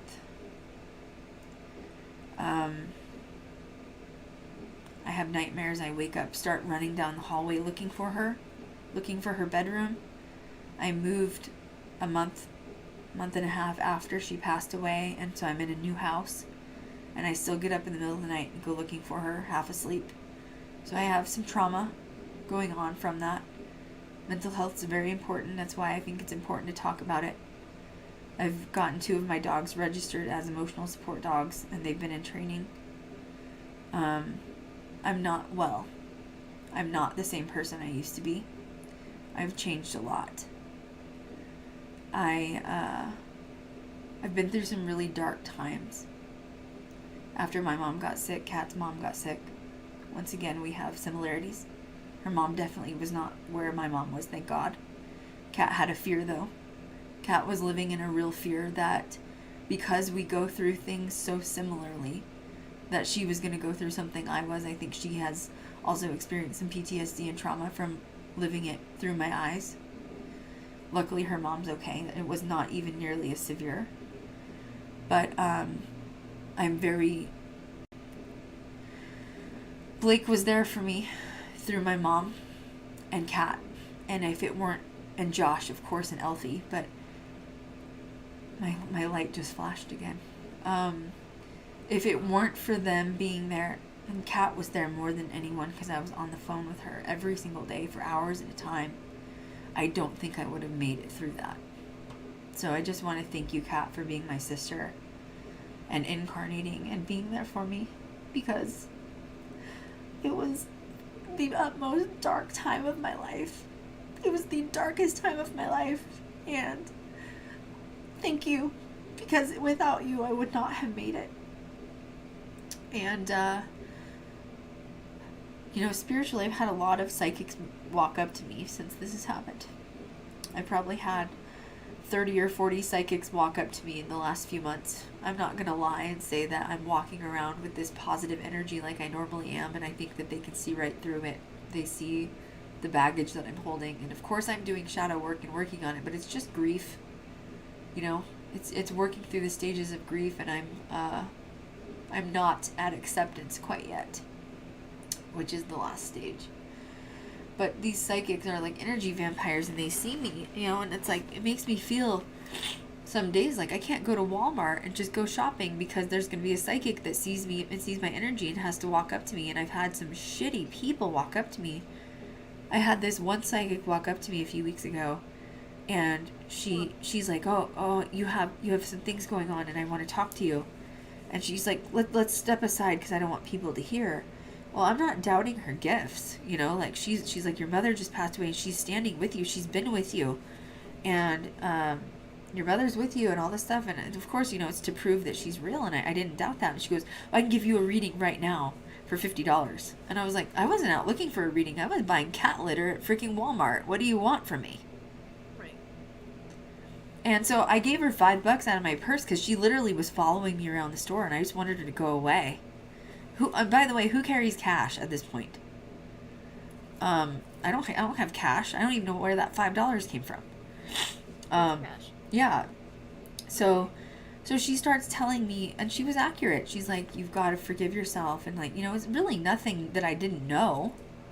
And she's talking about my mom dying and your mom's with you and she's so strong. But then she ends the conversation with saying, your mother had a curse on her.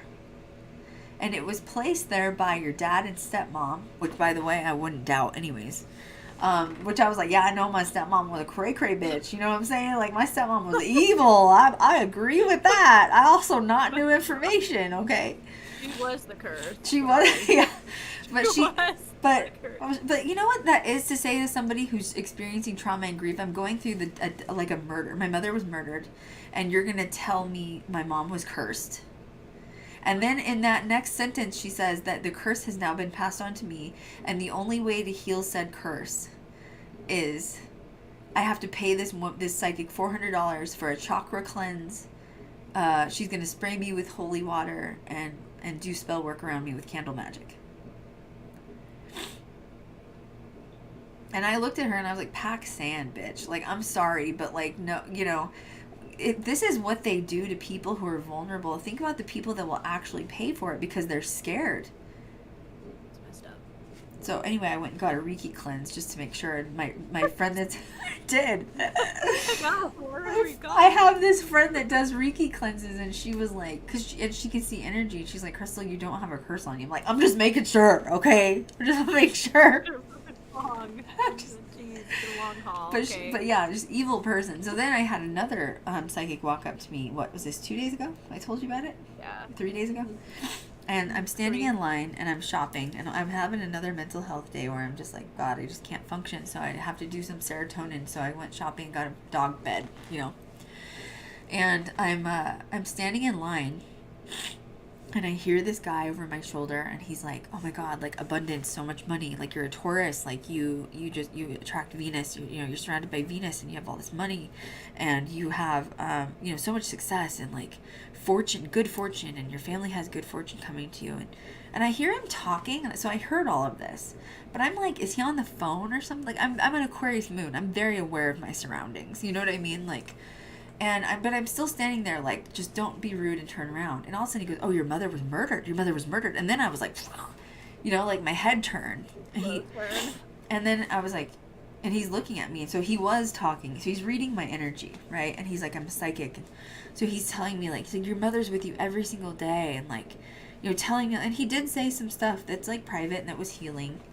And, like I was really appreciative of it. You know what I mean?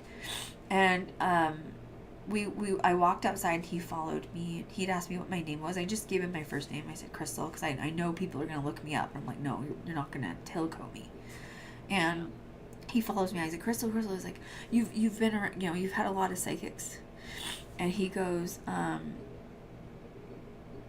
thought you were Christian. I saw your cross on your clothing. Someone said, I am sorry. I thought you were Christian. I saw your cross on your clothing. What? Don't even get me on this soapbox. So I'm not religious because I'm wearing black with a cross. Okay. Cat's former Catholic. Don't start her on this. Okay, that's Don't start with me. Don't start. It's because I was talking about psychics. Start with me. You know what? You can start with me because I'm pagan. So oh my God. Jesus.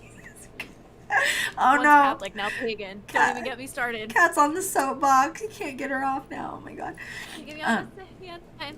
So the guy behind me is talking about like he follows me out. God, don't get me confused. I thought she meant Christian, my Christian. That's what I thought. Yeah. I thought you were having like a psychic moment. I thought this person was, which is why she said Christian. I was like, oh my God, did someone see Christian here? You know what I mean? I'm sorry, Jesus. Anyway, I'll see. Just kidding. I can't. So that's why I'm sorry. I didn't mean to interrupt it, but I thought when she said Christian, I was like, I saw Christian. Which is a weird correlation, isn't it? Like anyway, so this guy follows me out. He goes, "You don't believe in psychics?" Or he goes, "You've had really bad experiences with psychics, and you don't believe if they're all real." And I just kind of was like, whatever. So he pulls out a piece of paper. He writes like all this stuff on it. He like folds up this little piece of paper, hands it to me, tells me to put it in my hand, and tells me not to open it. And I said, okay. And he starts asking me all these random questions. This is the same guy that was like, you have so much abundance and your mother's with you. And he's the one that said your mother got murdered and all this stuff. And so I believe him, obviously. And once again, I'm not discrediting or like questioning his gifts. So I'm holding this piece of paper. So he starts asking me these random questions. So he's like, if you have like a rose, a lily, and a hibiscus flower, which one do you choose? And I was like, rose. I don't know. You know what I mean? And then he's like, okay, you have 4 colors. You have red, green, red, and purple. Which one do you like the most? And I was like, red. So it's just like really random questions. And so anyway, it was like 5 or 6 questions. I open up the piece of paper and he has all my answers on them in order. So he predicted everything before I said it. So I know he was legit. He didn't really have to prove it to me. But we're standing there talking and he's telling me like, you know, like you have more healing you need to do. I'm like, yeah, it's been 2 months since she died. Like, I don't think it's going to happen that quick, you know, like for anybody.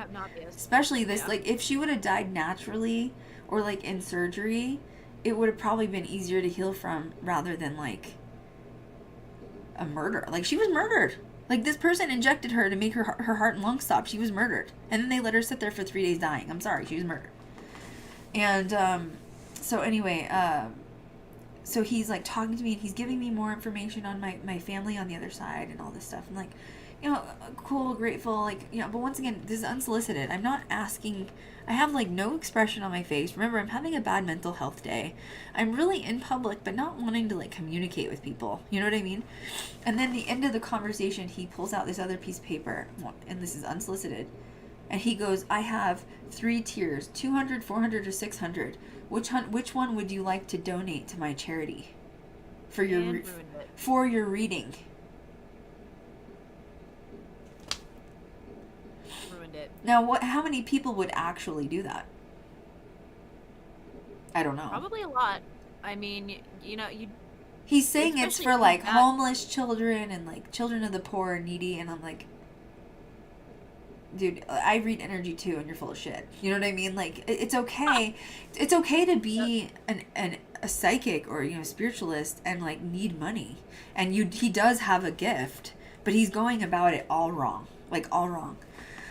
So anyway, he gave me his phone number and I texted him I have an extra work phone number. I didn't want him to have my personal number. I did text him today. And I said, you know, I just thought I'd let you know, because I think he was mad I didn't donate to him.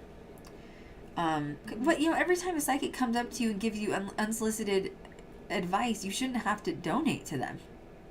I didn't ask him for a reading. I wasn't out in public. I didn't schedule a reading with you. You walked up to me.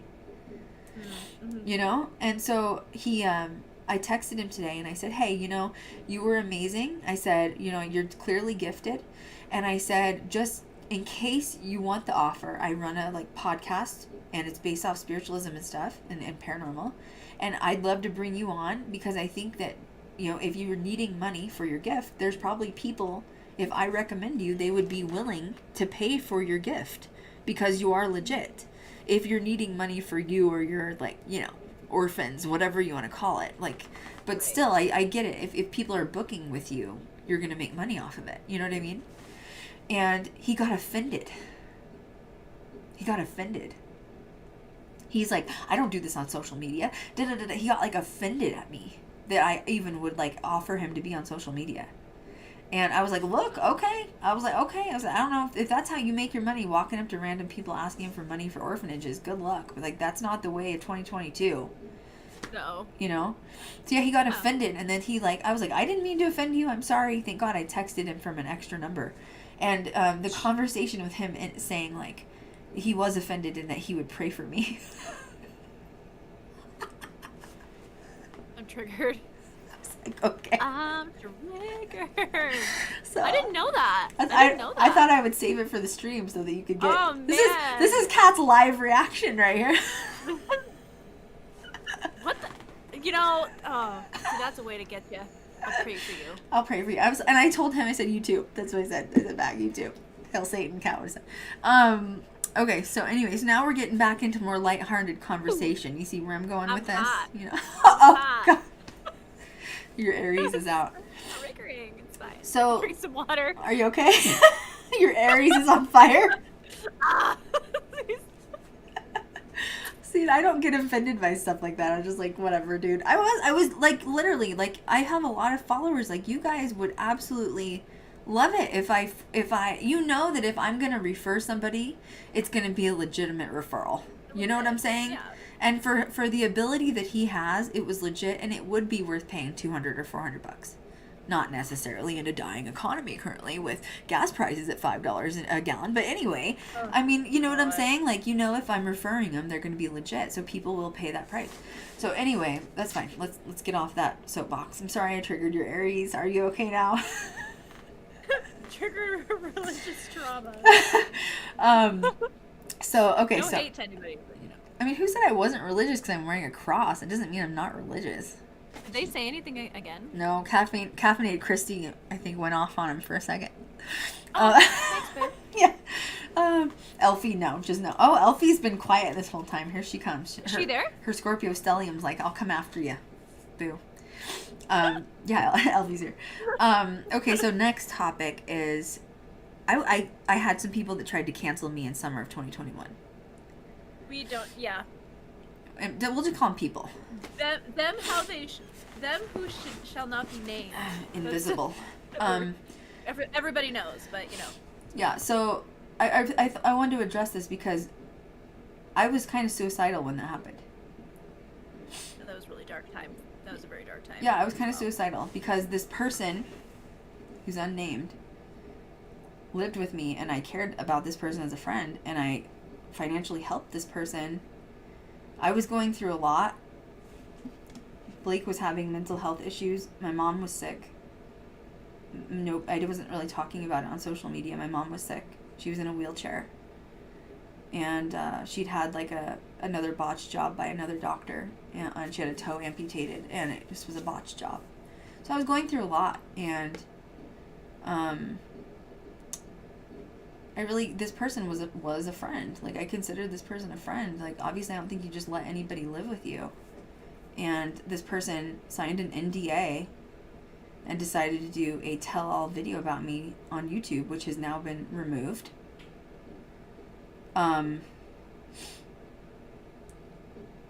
Which, you know, thank God I released my book, because I don't think you can really, you don't have any dirt on me because it's all in my book.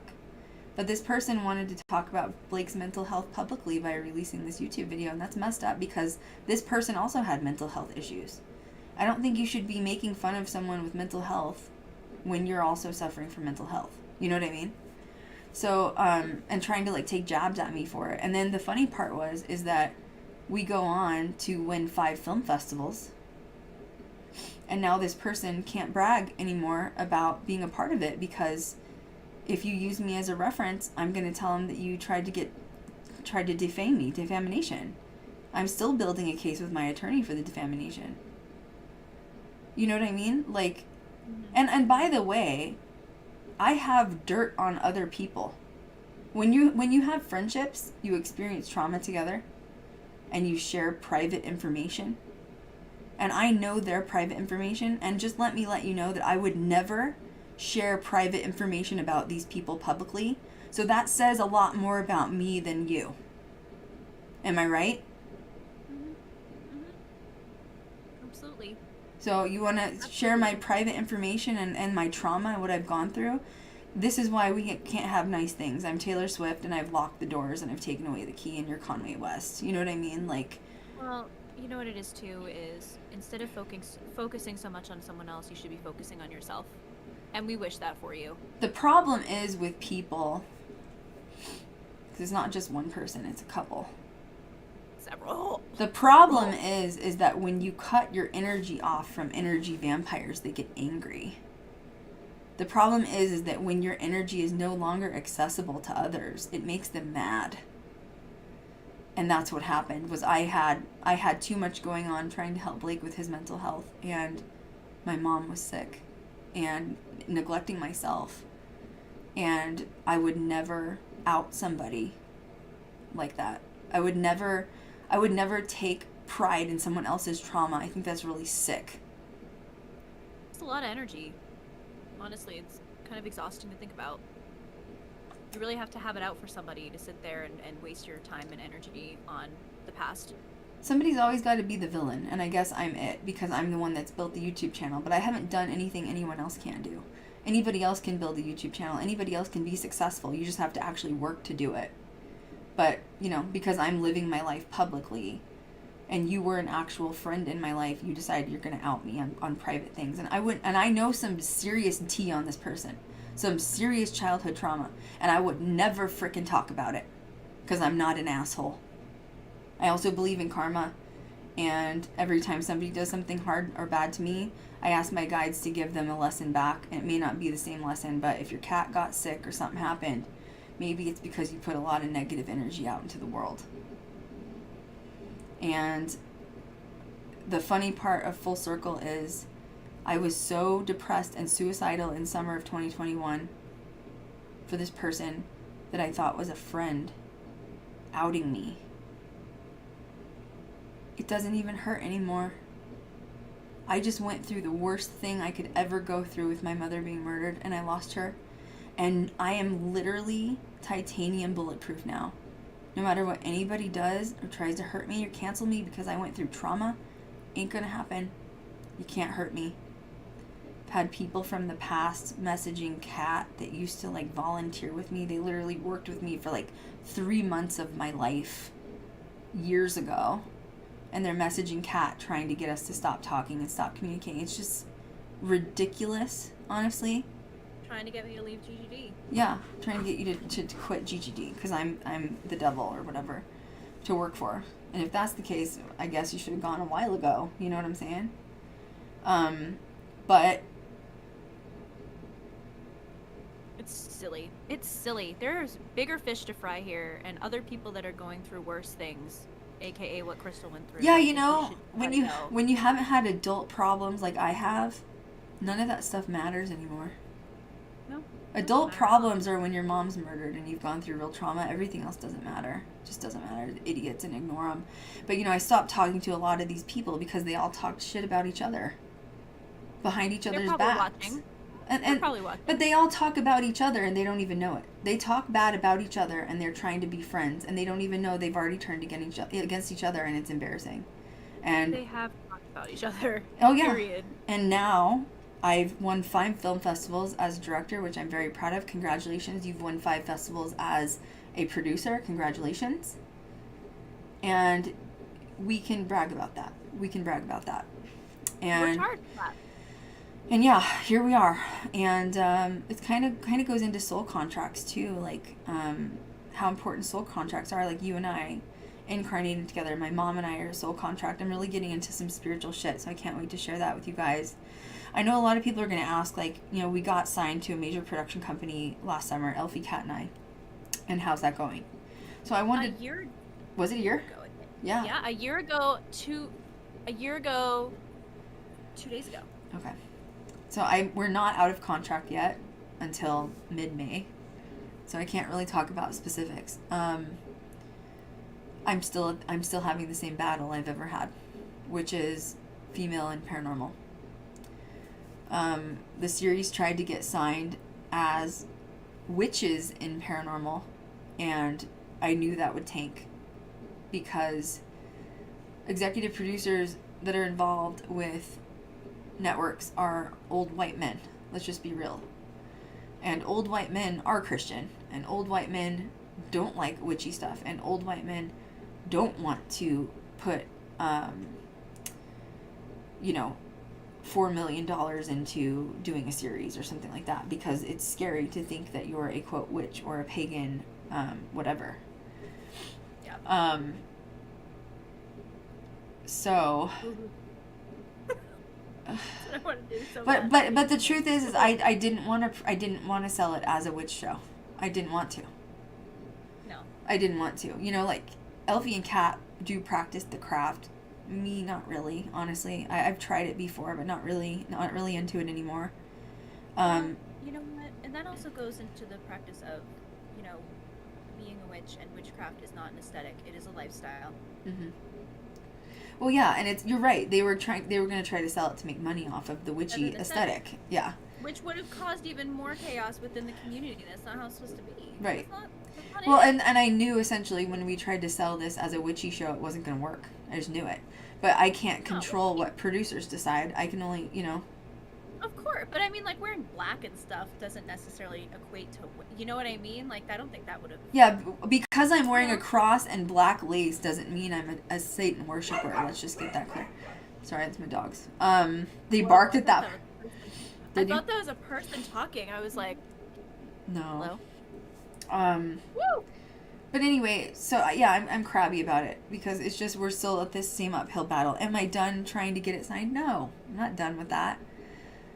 We just have to reroute a little bit here, and we did reroute because in February, after my mom passed, I was a mess, and Kat flew out for like 3 or 4 weeks or something like that.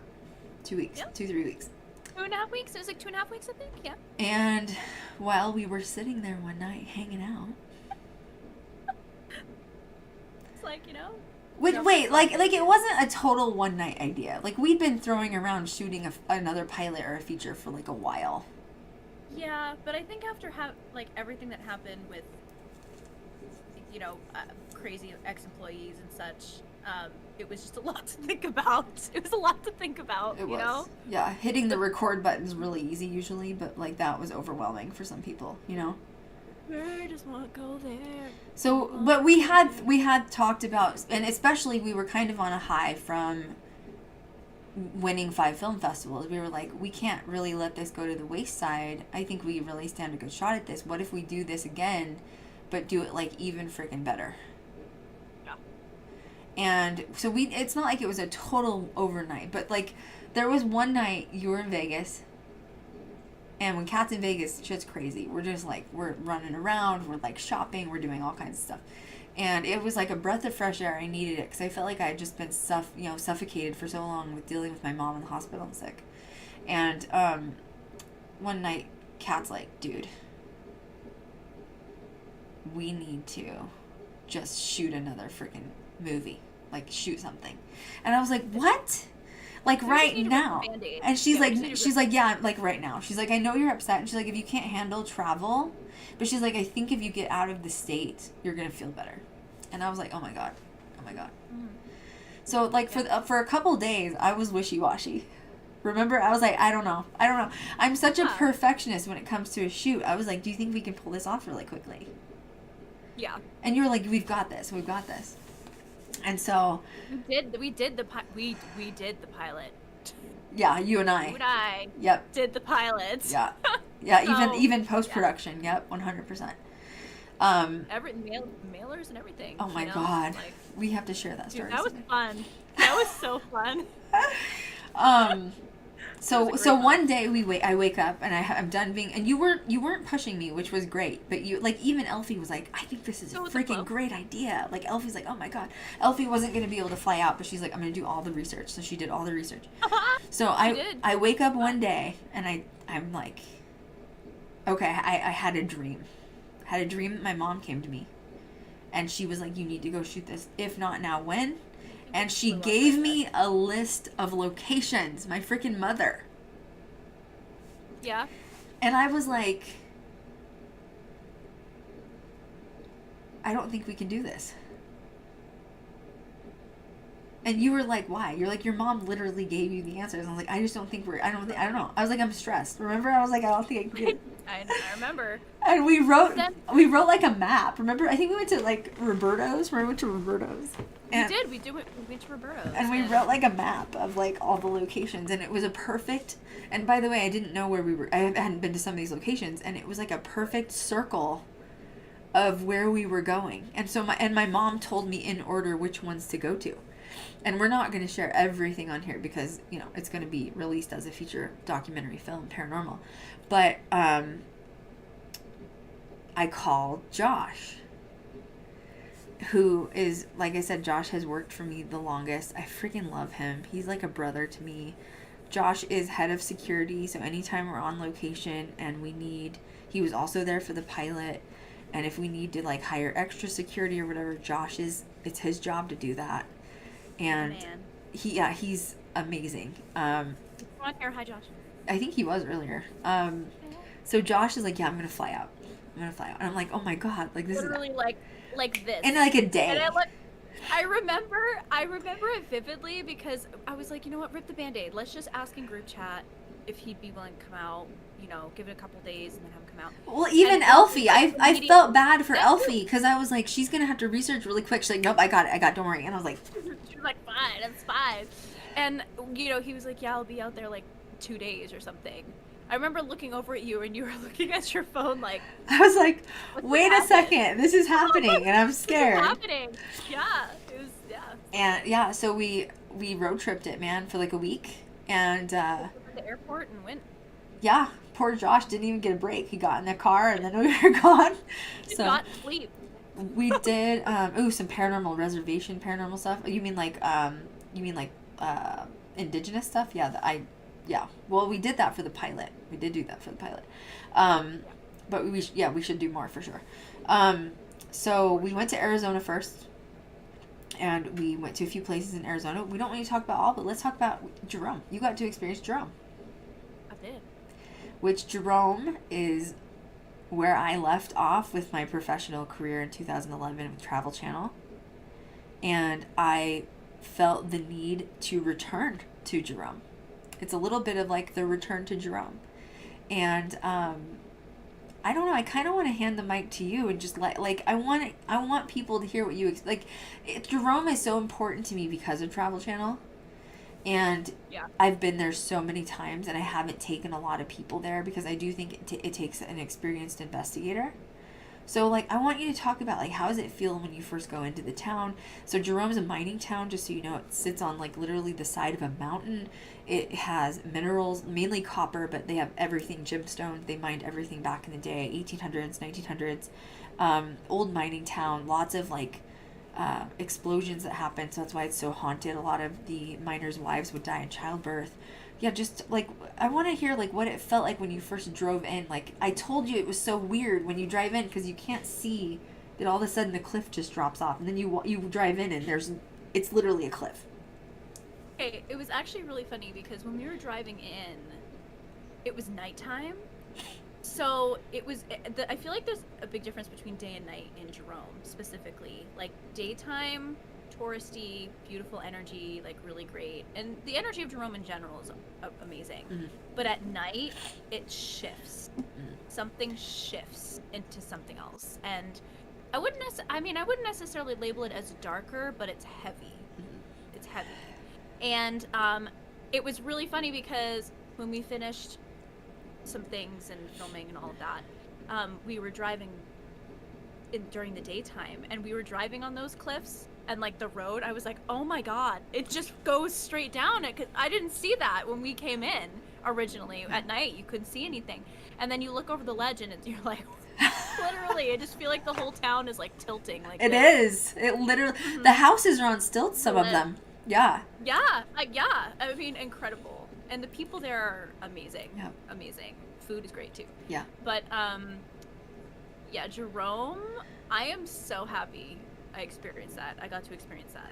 Thank you. You did amazing, by the way. I wasn't sure because I didn't know how. I haven't. It does. Don't you? Do you agree? It takes an experienced investigator, though.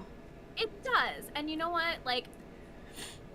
I was always, the newbie, and I did informal paranormal investigating back in school, but I loved it, and in the beginning, I was jumpy, and I still am a little bit jumpy, and all of that, but I feel like now being able to go to Jerome and do this from a different perspective and from doing it for a few years, mm-hmm. It feels different. Yeah, no, you did amazing. You're not a newbie anymore. You're good. Mm-hmm. You're good. I feel good now. I feel like that was my initiation without it being labeled as such. You mean Jerome? Yeah. Really? I felt like Jerome for me was a challenge for me to really solidify being a paranormal investigator. I remember when we're driving, I was in the back seat when we first drove into Jerome because I was filming in the back seat. I had the camera. I remember I was Josh was driving, you were in the front seat, and I'm filming B-roll through the mountains and stuff like that. And I was I was trying to tell you guys like how to get there. I was like, okay, you're gonna freak out because when you come in, it's gonna look weird. It's gonna feel weird. You're gonna feel like it's, but like don't feel lost. Yeah. Well, Josh thought you were lost, and we weren't. I was like, don't worry, you're fine. Like, and so we go into the drum, and I remember hearing Kat, and she was like, in the front seat, like, like they're just literally making that noise, like, like she was like so scared. Okay. I was literally, because it's a shift. It's like a wall, energetically, and you could feel it in your heart, and Josh could feel it in his heart too. I know. He kept going like this in the car, and he and I were like, we gotta turn here, we gotta turn right here. We're so discombobulated, like we were lost, and then the GPS kept cutting out, and we were like, yo. We kept driving around for like what felt like an hour. But well, literally it's a two-way, but it's a one-way, and there's not a lot of places to turn around. So, and I had told you guys, I was like, no, this doesn't look like a street, but it is turn. And Josh was like, no, it doesn't feel safe. It doesn't feel right. I was like, I don't think I can turn down that road. And then when we pulled up to where we were at, the location. Well, we've posted. So, one of the locations was Jerome Grand. I'm just like teetering. Yeah. Okay, Jerome Grand. We were like. Yeah, Josh and Kat, yeah, you guys were like, oh, it's not, you don't expect it to look like, it's big. No, it is huge and towering and history and, like, heavy, and I was like, yo, I couldn't wait to get inside. It was amazing. It was amazing. It was so fun. It was so fun. I felt like doing it like that was perfect. Yeah. Because I feel like if you plan it out, you have more time to think about it. You know, whereas if you do something a little bit more impromptu, you're just like, let's freaking do it. Because I have a feeling that if we planned Jerome Grand, it probably would have been in my head a little bit more. You think? Especially yeah, I think so. Really? I think so. Especially given the history and like your experiences there right. and everything else, I feel like it would have been more in my head. Whereas we just ripped the Band-Aid and I was like, yeah, let's go. Right. Let's go right now. So, explain the feeling between, like, you know when we filmed on the mines outside, or, like, up in the hills of Jerome? Explain that feeling versus in the town of Jerome. It's really interesting. Before I talk about the difference, I feel like the similarity was people were watching. Yeah. And you felt that. For me, I felt that in the mountains, and I felt that in town. Including the daytime. Yeah. Well, no, we had the drone out. We were getting drone footage, and people just stared. They just want to watch. Yeah, you just want to watch. Yeah, but you could also tell it was like small town, heavy, like, you know, like clearly very, like, you know, haunted. They knew it, and there was like new people in town, and we always carry ourselves with an energy of just like let's go get shit done, and then we had security with us, you know, but it's otherworldly. It's otherworldly. The mountains and doing that drone footage and looking out, you know, at everything felt, to me, it almost felt like a portal. Yeah. It felt like a portal. And it was very, like, you'd shift one place standing still and you'd feel one way, and then you'd shift another and you would feel a different way. And I don't know if that's because of the ore or, you know, just the area itself, like the energy the grounds held made you feel that way. But it was crazy intense. And then in town, it felt more solidified. Like I felt like I didn't want to leave. I felt like my feet were grounded in place and I did not want to leave Jerome. Yeah. Yeah, so, you didn't want to leave Jerome. You were like, oh no, I wanted to stay longer. Yeah. I wanted to stay longer. Yeah, it's I liked it. Well, then even explain the difference, like, in the cemetery, because not a lot of people know where that is. I only know the back way behind the town because I know locals there. But what's the cemetery? It sits on the other side of town. People don't even know it exists because it's that weird street, remember, that we bottomed the car out on? Yeah. We didn't bottom the car out. No, it didn't. It didn't happen. We didn't do that. It didn't happen. But you sit in the cemetery and you look up at the town, and it's another eerie perspective, isn't it? Really, like very Hills Have Eyes. Yeah. Type of energy, for real. But also very spiritual. And there were some good moments in it, but they also did not mess around with whatever resided there, entity-wise, energy-wise. Like, they respected it. There was a major respect. Yeah, in the cemetery, they have shrines set up that are like crystals and stuff like that, I think, to keep the energy protected. I remember Krystal very specifically was like dead serious. You were like, don't touch anything in the cemetery. Don't touch it. Leave it. Don't pick it up. And I was like, okay, And then I walk through the cemetery, I'm like, okay, yeah, I get it. I understand now, you know? Yeah. Because there's miscellaneous things spread around. There's crystals, and there's, like, skulls, and there's bone. Like, you know, there was just, like, weird miscellaneous stuff, but it was there for a reason. Yeah, animal bones. And it was like, don't. Yeah, it's not,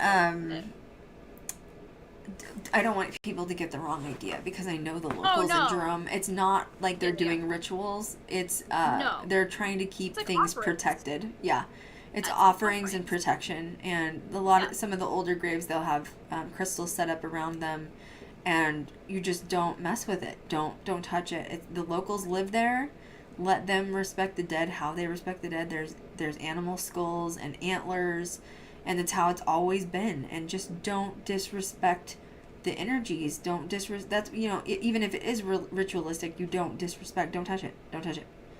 And yeah, Kat didn't realize what I meant when we went in, because there was literally like a crystal grid tripod set up with crystals. Remember? Circle. Yeah. Like a circle with like this. A crystal. It was like a satellite. Yeah. Dude. And. Like, yo.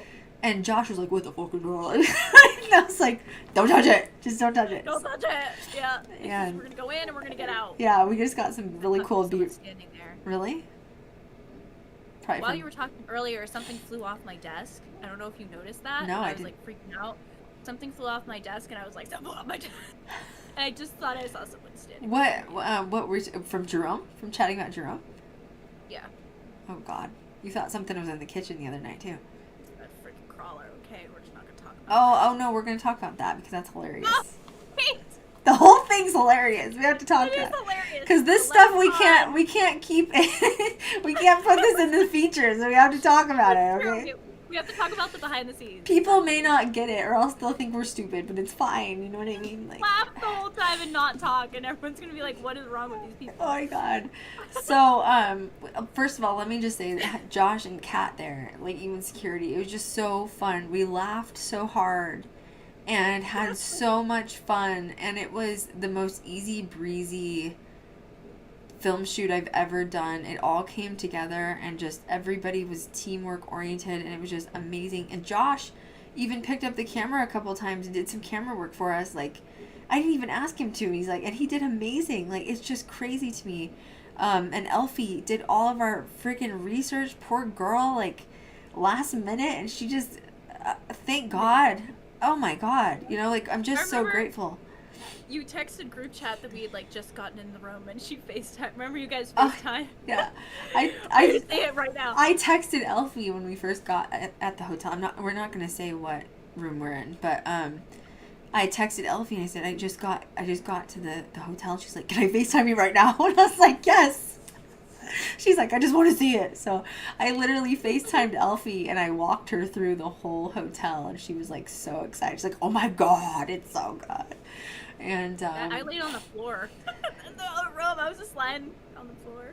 my God, it was huge. Yeah, It was so cozy. Yeah, I mean, one side wasn't for me.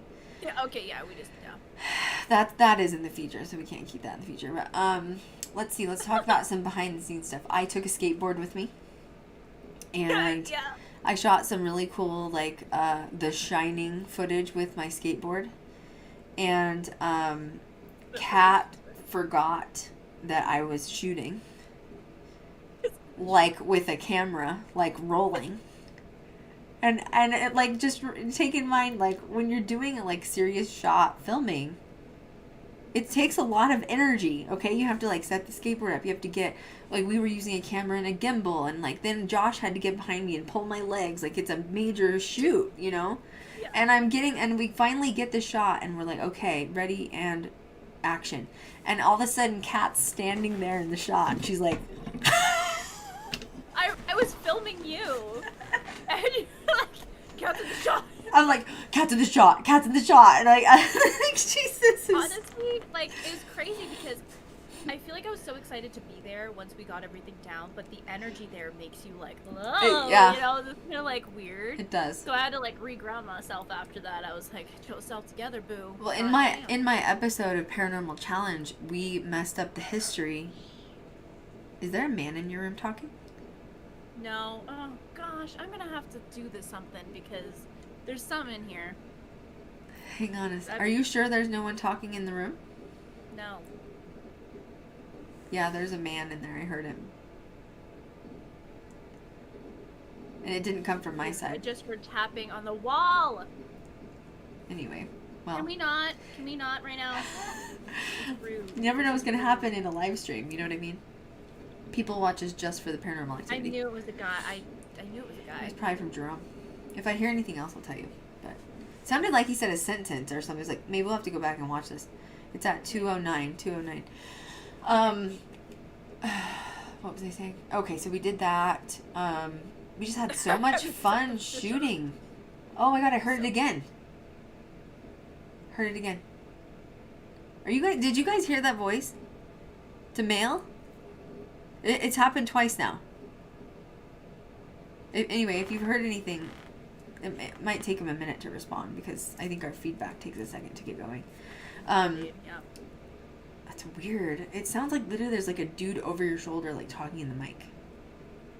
Rude. That or else is from Wait till after. from Tonopah.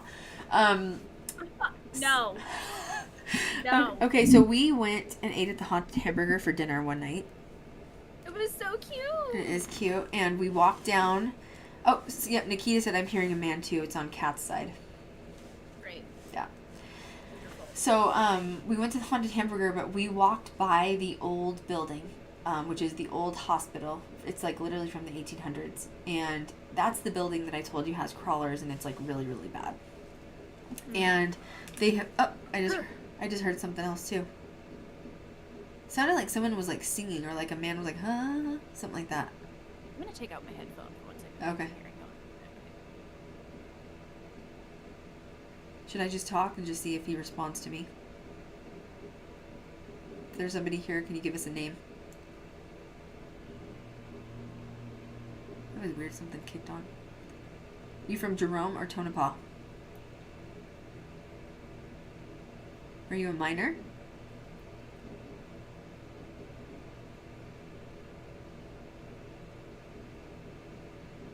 Are you a minor?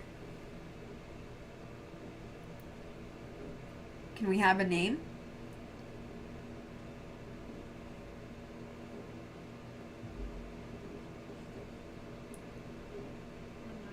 I don't know. Well, I just did a mini EVP session and nothing came through. No, just kidding. Okay. It's that convenient. It's convenient. It's every time I put my headphones. I was like, are you a minor? Are you from Tonopah, Jerome? Like, can I have a name? Really neither. It's probably like my grandfather or something. Oh my God. It's like something random. Anyway. Rude. Yeah, someone said I'm hearing. So yeah, everyone's hearing it, so that's good. At least I'm not crazy. That's good. Gonna cleanse after this. Just need a sage vomit. What do you think of the old hospital in Jerome? Oh my gosh. There's something wrong. There's something wrong with that building. I know. Yeah, I know. Like, I did not want to look in the windows. I know. Lonnie's no And longer what's there, creepier? and they've turned most of the building into apartments, which is so gross. Like that building, the top floor was the surgical center, and the amount of people that died up there is just unruly because it was from the 1800s when like explosions would go off and stuff. Like I remember being up there filming for Paranormal Challenge, and I literally remember seeing blood still stuck in the tiles. And to think that they turned the top floor and the second to the top floor into apartments, I'm like, oh my god, what were they thinking? What are you doing? Who would want to Yeah. live there? It was dark. It was creepy. And what was creepier is like when you walk down from Jerome Grand to where we were going to go eat, it was like pitch black out. There was no And there dirt. was no lamps or like lights outside on the walkways. So we were walking in pitch dark. Dirt and And rock. I'm walking by this building and I was like, yo, something wrong. And so that's the We walked building by- I swear there's crawlers in. I've seen them. Yeah. And literally we walked by and I was like, we're just going to jog past this building. It's great. It's a good time. And then I ate a great salad. So it's a good time. That's weird. I'm still getting noises coming from over there. Now it sounded like a female or something. They just want to be in on the conversation. You know what I'm saying? No. They want to give people... I have a space spirit box. I wonder if I should get it out. You can if you want. Oh, I'm not doing the Estes method tonight. I am tired. I'll do it all night. Ooh! Oh my god, that is an experiment we need to try. What happens with the Estes method if we're apart from each other? I know. My Aquarius brain is thinking this is dangerous. Like, if you're there and I'm here and you put me on speakerphone, but if you're in... I'm sorry, guys. This is a private conversation that's now public. Wait. What? Okay, yeah. What if you went live? If anyone takes this idea, I'm gonna be real mad at you. Ew, creepy. You go... What? Yeah, okay, fine. I can do that, but how do I get you out of it? Because usually I have to tap your shoulder. What if you're in there for like an hour and a half or like 2 hours? Yeah, that's not gonna be good. You'd have to set an alarm or something on your like phone. How can I hear it?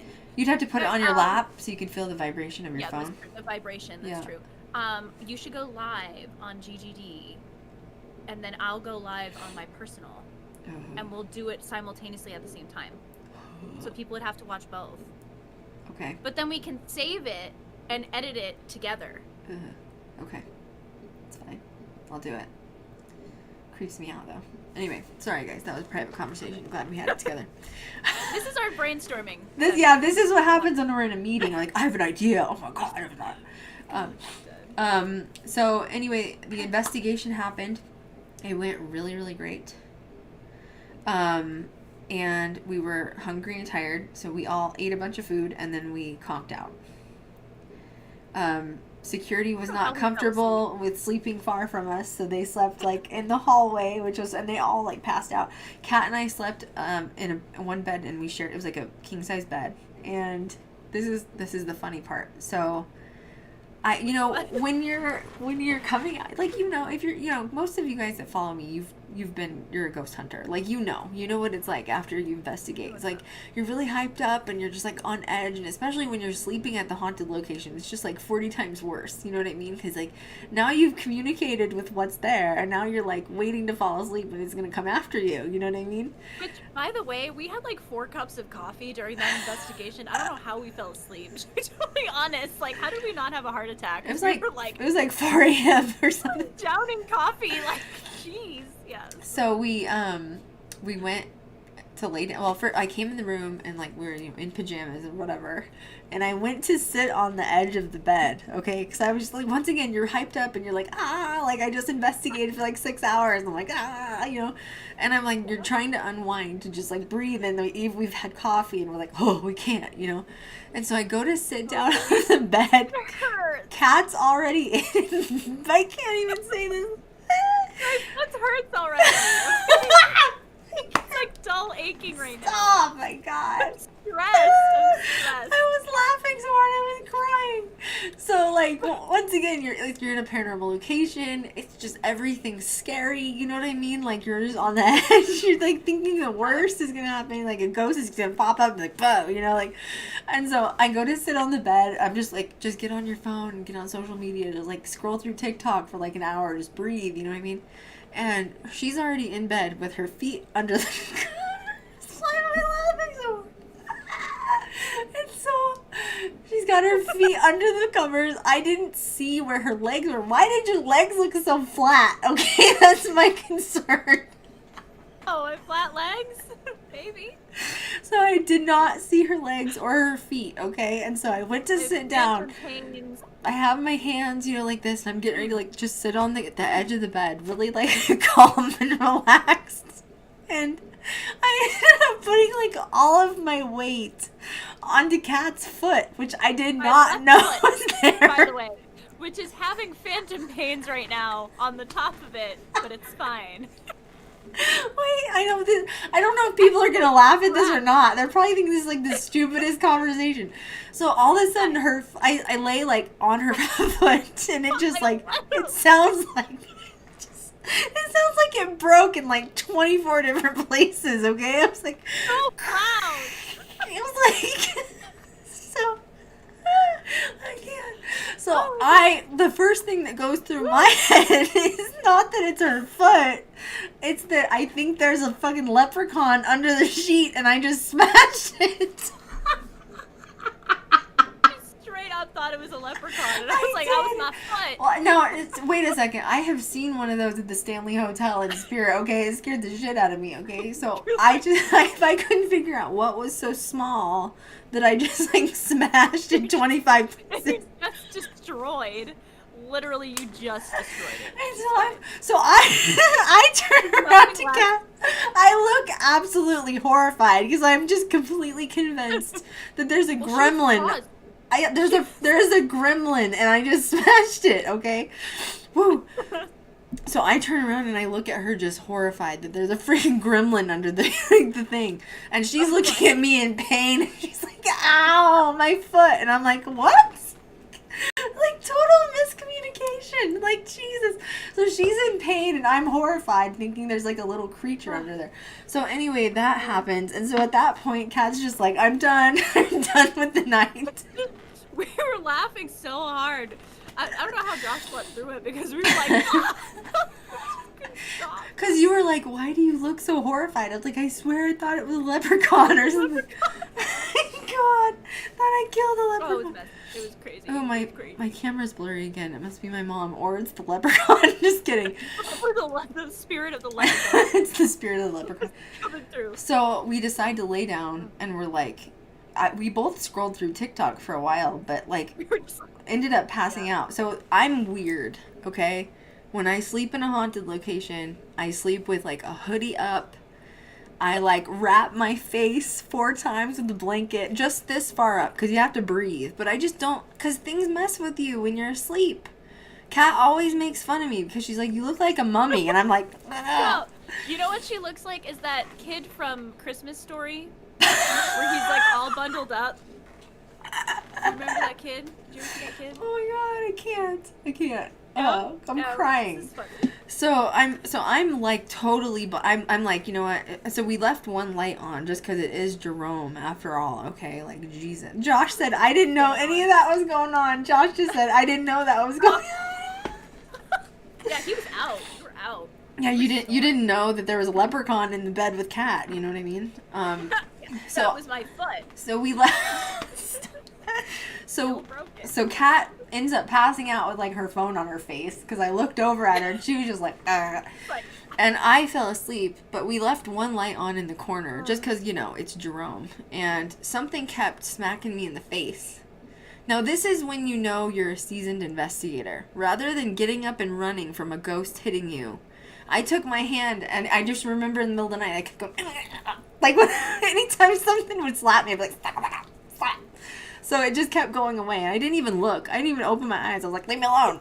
Touch me. No. I'm trying to sleep. I have to drive tomorrow. So then, go ahead and you know, share what happened with you. Oh my gosh. Okay, so like I woke up because I was like shifting sides of the bed, and I saw. So the bed was like here. Can we and then, just like, say in one front- thing before this? Because you told me Yes. specifically before we even left that you said, and I quote, I want to see a crawler. Yeah, that's true. I did. So you manifested this. Elfie would have been so proud. Elfie, you would have been so proud. It's like, I want to see a crawler. And I manifested it. So I woke up and I saw a crawler in front of the bed. But the light was on. In front of like the chest of drawers. Mhm. The light was on. And he was, I say he because it looked like a guy with tan skin, and he was on all fours, Naked. with no face. Yeah. And he was sitting there on his back legs and one arm, and he had one arm up. So he was just kind of like, it almost looked like he was getting ready to like go. And I looked at him and I was like, no. And I went to bed, and I literally went to bed. But you opened your eyes and you said it was gone. Yeah, and then I said no. I laid I down said to go no. to sleep. No. And then I looked back and it was gone, and I was like, that was uneventful. That's when you know that's when you know you've been to too many paranormal places. You see a crawler, you're like, nope, I'm going back to bed. I was so proud, but it was also really eerie. It was like creepy that it was bald, like it was just all skin. No face. On all fours. Naked. And his rib cage was like out. No face on. He had 4, legs, but he was only on 3, and he had one arm up, getting ready to like go. You said it was like human centipede-ish looking. It was very, very human centipede looking. Yeah. See, But and his I've never rib seen them cage- in light, so it's interesting you say they look like they have skin because I've only seen It them. looked Ugh. like literally my skin tone. Ugh. is literally what he looked like. And what was eerie was how detailed his rib cage was, because it almost looked like he had a concave chest. Ugh. To me, it almost looked like his rib cage like went really deep in, like deeper than a human's, and it was just like wrapped around freaking alien style. So were you able to get a reading off of it? Just because Elfie and I both have different views on crawlers, which is fine. I don't care if we have the same views, but I just didn't know did you read its intention? I think they're like messengers for like other things. So like I think they come in to like spy and then they report back to something else is my feeling of them. I felt like he was watching. I felt like there was no intention to do anything. I felt like he was just like, who are these people? And I felt like the energy was like, these people have balls. Oh my What god, are they doing? Nikita Who are just they? said we're gonna make Krystal slapping the air into a gif. Oh my god. Oh my gosh, please. Please do that. Oh my god. Yeah, So how do you know it was male then? Just energetically? Like you didn't see like a dingling hanging out or anything, right? No, I didn't see a dingling. I didn't see anything I didn't. Woo! Yeah, why haven't we been signed yet? I just need someone to help me understand it. Yeah, no, but its shoulder structure looked very masculine, and his head looked very masculine. The way his ears were, I just got an energy read of just male. So like, that's it. masculine. I just want to know because I've never gotten a gender reading on it at all. So I It was didn't. a guy. It was a dude. interesting. Yeah, like straight up. And it was eerie because the face, the best way I could describe the face is like Slender Man. Ugh. You know how he has like Just like yeah, but you like yeah, like yeah. yeah, I had a Slender Man face, but like with my skin tone. Ugh. And he was straight up just naked, and I was like, oh no. No, I don't see no dingling with I've your had naked. too much coffee. I've seen no human centipede dingling. I'm going to bed. And then he's gone. As I I'm was just like oh. slapping the air, I'm like, get out of it. Oh, God. Got leprechauns on my feet. I'm looking Oh God, your poor Man. foot. I like, guys. Seriously, it's not funny. I thought I broke her foot. Honest to God, I was like, I what? mean, it is funny. That's It is why I funny. looked so horrified because I was like, oh, that leprechaun's dead, bro. Yeah, it is. I think it just has phantom pains. Okay, no bruising occurred. I No can't breathe. Poor Josh is in the other room. He's not far from us, but I'm like, we're gonna wake him up. We're like screaming. screaming. We were laughing. Literally. Oh my God, it was so bad. How would that be possible? Sitting in Jerome, literally just rolling. Just, it's Well, like this 'cause- super well- awesome. These entities in the plays are probably like, Well, we were both worried more about scared you. of you guys. We were worried about each other. I was worried about your foot, but you were like, why do you look so horrified? Because I was like, because it was a leprechaun. Like I just think I was all night. I kept saying I'm convinced it was a leprechaun. I was freaked out by it. I was like, Krystal, that was my foot. That was my foot. I pulled it out. Oh my I was God, like, ow. so sick. I got issues, man. Oh my God. So yeah, That was that. a good moment. Oh, and then there was another thing that happened we can talk about because we didn't get it on camera. I think I just heard another voice. I think I just heard another voice. They're probably like centipede dingling. Yeah, I know. They're probably like, who are these girls? My God, don't. Like, I think if we no. had a show, it would be hilarious. That's all I have to say, okay? We're gonna haunt somebody else. These people are weird. Like literally. So the next day, Josh and I are like loading the car. Yeah, so I had a phone call. I had to take a phone call, which was a whole other conversation in itself that I can't talk about. But that was an experience. I went up to the third floor to take a phone call, and it was a thing. Oh yeah, you should talk anyway, about that too. We should talk about both of those. Go ahead. Yeah. I forgot about that. I was like, yeah, I did don't not- share your phone call with your mom, and then I was like, oh, never No. mind, the dude. We did catch that on camera. We did talk about it on camera, so I don't know if you want me to or not. We did? Yeah. We caught the Because I dude went on up- camera? I went up to the front desk. Oh, never mind, we can't share that. Sorry, I forgot. Okay. It's fine. Just kidding. But third floor is haunted as fuck. Just wanted to say that. Fourth floor. Anyway, Fourth floor. fourth floor, excuse me. It was the morning. I took a phone call. I'd come down from the fourth floor. Krystal and Josh was on. They were just loading the car with the gear and luggage and all of that to get checked out. I was on, I had my luggage on the bed, our bed, and all of a sudden it's morning. I hear, hello. And it was loud. It sounded like a speaker, like one of those really old school speakers that you see on the wall, like the brown intercoms. And it sounded like it came from the dining room. And I literally thought like an announcement was getting ready to be like, come out. and there's nothing there. So Kat calls me, she's free, because she's alone in the room. She's like, oh my I was God, alone in the room. is there an Ow. evacuation? Do we need to evacuate? And I'm like, well, where do you want to go? It's like, where do you want to go? Well, because I was like, I just heard something. It literally sounded like a woman. She was like, hello. And I was like, Siri? Where are you at? But no, really, like, there was a speaker. It sounded like there was an amplification or, like, intercom. Old school, like old school hospital, like, speaker Yeah, system. like- Yeah. Yeah, back in the day type of, even, like, the vocal tone was just different from how it is now. Right. Very interesting. And we asked Yeah. them if they had a speaker system, and they're like, no, not at all. And they said they had never heard that before, either. So that was a new one for them. Yeah, that Which was was interesting. really- That was creepy. Yeah, broad daylight, which would make sense if it was residual. You know. So it's almost like a nurse, like, saying hello. Yeah, poor Josh. He did great, though, man. Like, that was a serious location for Josh, but my God. on no sleep. Yeah, Yeah, he'd flown for, like, 12 hours, and then he was, dang. but died. And then died. He was like, the crawler went up to Josh. He's like, I don't care, honestly. It's I gone. was like, we're gonna go to Kat and her leprechaun foot. That's what we're gonna do, okay? I'm crying. Oh my God, the foot. What else happened? What else happened in Drum? We went to Cottonwood quite a few times. That's a cute town. It's a lot bigger than it used to be. If you've ever been to Drum and Cottonwood, Cottonwood used to be really small. I haven't been there in years, and it's huge now. There's like a Walmart and all kinds. There used to be only a handful of places to eat, because it's just very small town, but it's like a full functioning city.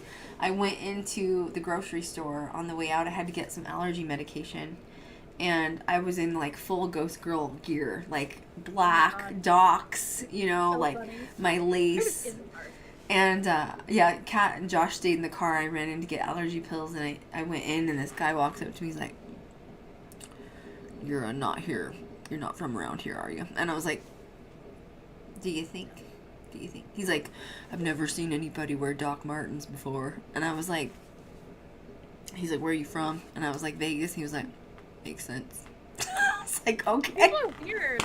Yeah, but it's so weird. Because I'm wearing Doc Martens, I'm from Vegas? Like, I don't understand, but it's fine. Now, can we talk about the footage in the valley? Which you mean Tonopah experience or there. wait, which Like on that like strip of road. strip of road? In Jerome? Remember, no, Death Valley. Oh yeah, we'll get there. Oh yeah, we'll get there. We did go to Sedona. You love Sedona. Oh man, I'm gonna live there. If you're spiritual in any sort of capacity, you need to either go and or live in Sedona, because it will change your life.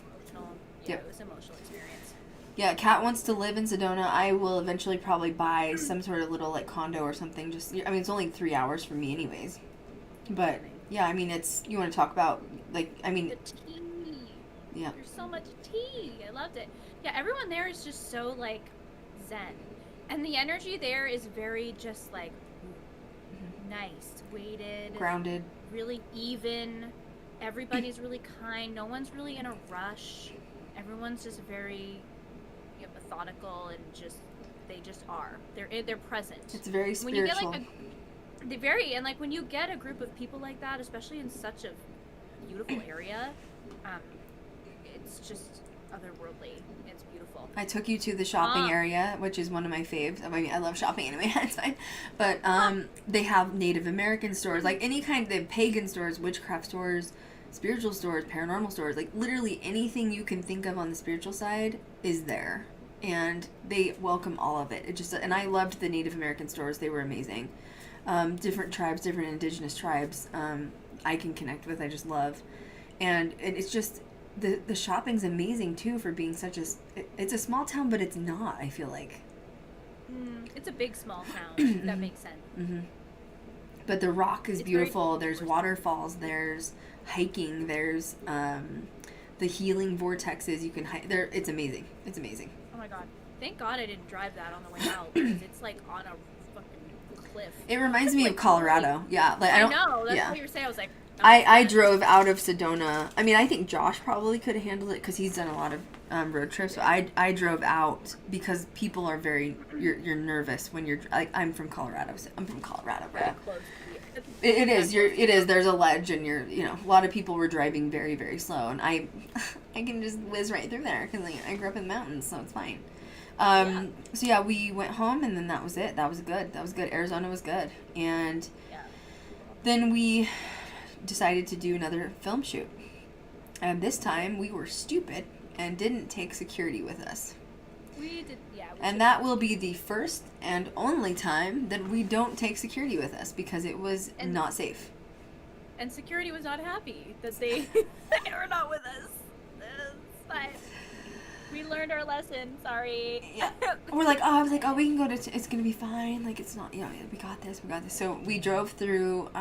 We drove up to Tonopah, and that is very haunted. It's got like the Mizpah Hotel, the Clown Motel. You drive through Goldfield. I know if you're a super advocate of paranormal, you know what Goldfield means, and a few other locations. But, we drove up to Tonopah. It's about a 3.5 hour drive. And it was nighttime when we drove through, so we weren't able to be in Goldfield till the following next few days. But we got to Tonopah. It just does these small towns, like compare. I'm gonna let you do this. Compare Chloride to Tonopah to Goldfield to Jerome.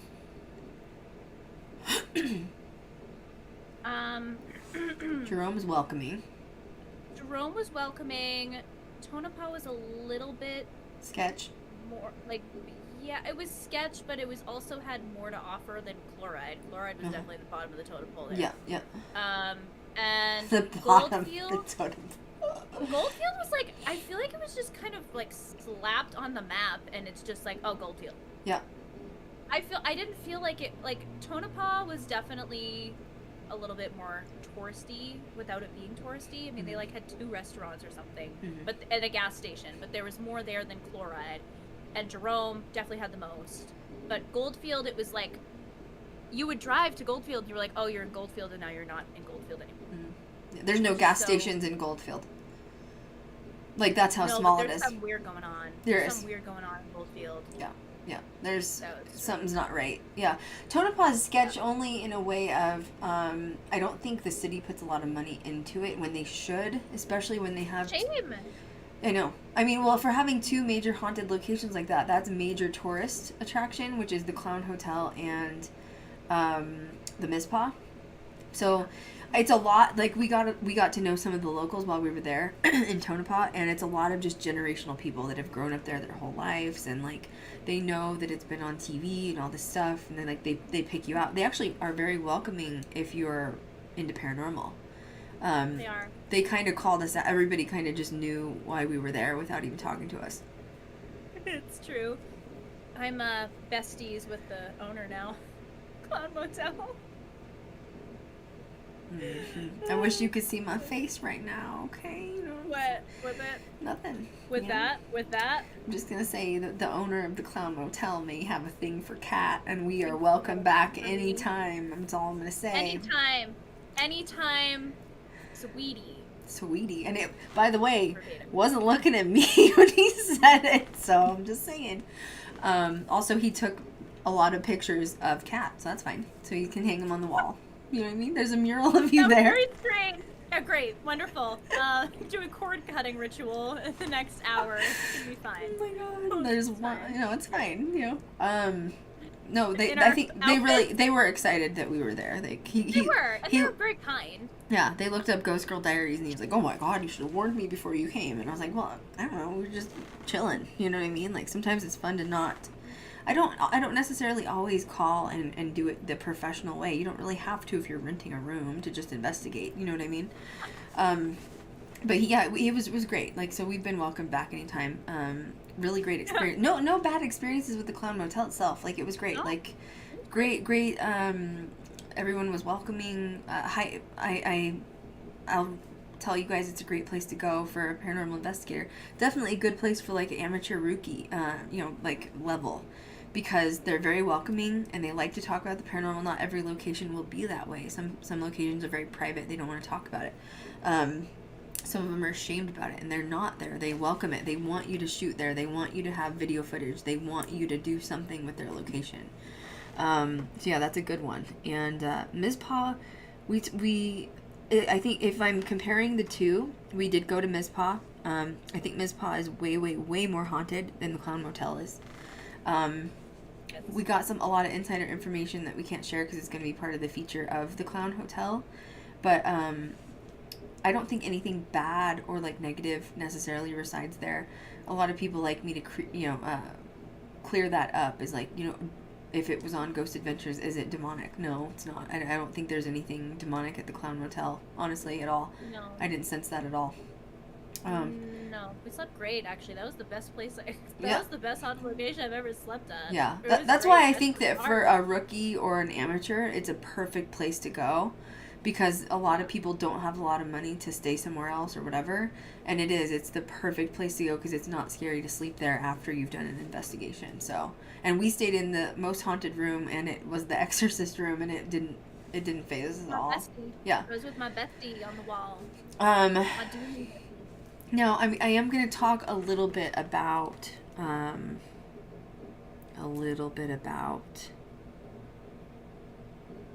the feature. I think I just heard a whistle on your side. It sounded like a female whistle on your side.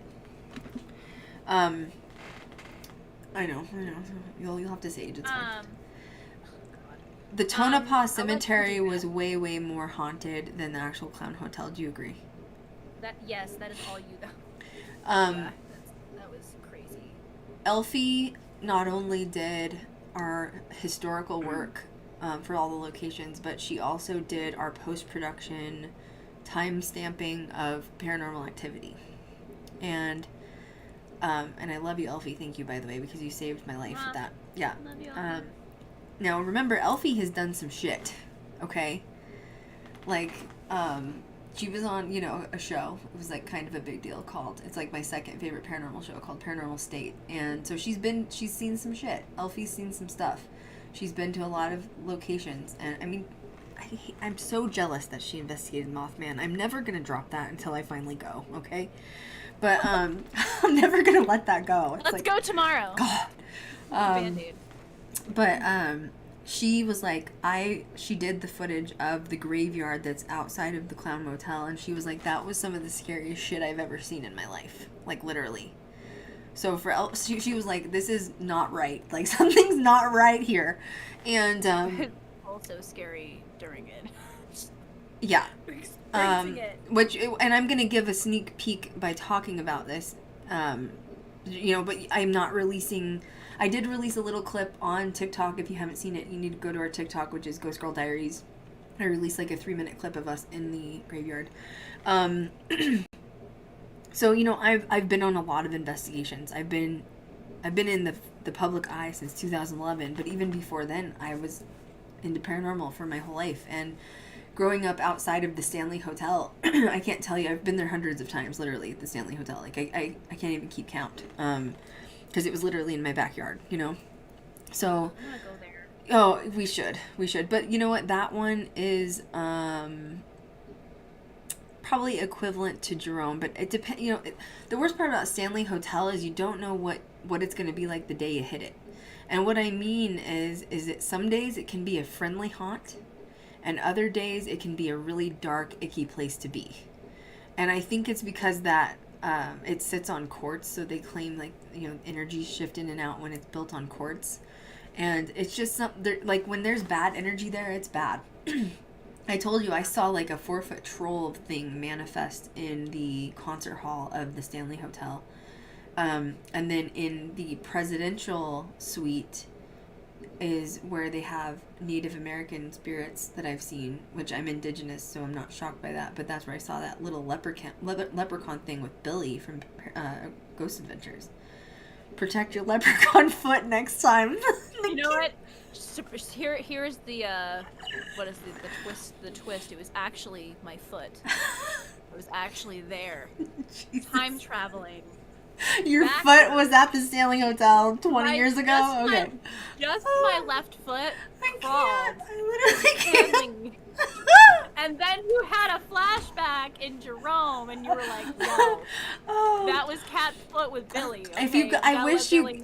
guys, if you could have seen my face when I sat on her foot, I looked like I had just saw a demon. I looked horrified. I was like, ugh, like It's horrible. It sounded. okay. Whew, I'm good sorry. time. It's just something always we go can't. back to the leprechaun. That's gonna be one of those one-liners. Like if you missed that stream, you missed so much. You know what I mean? Like, I've got to crochet you a foot.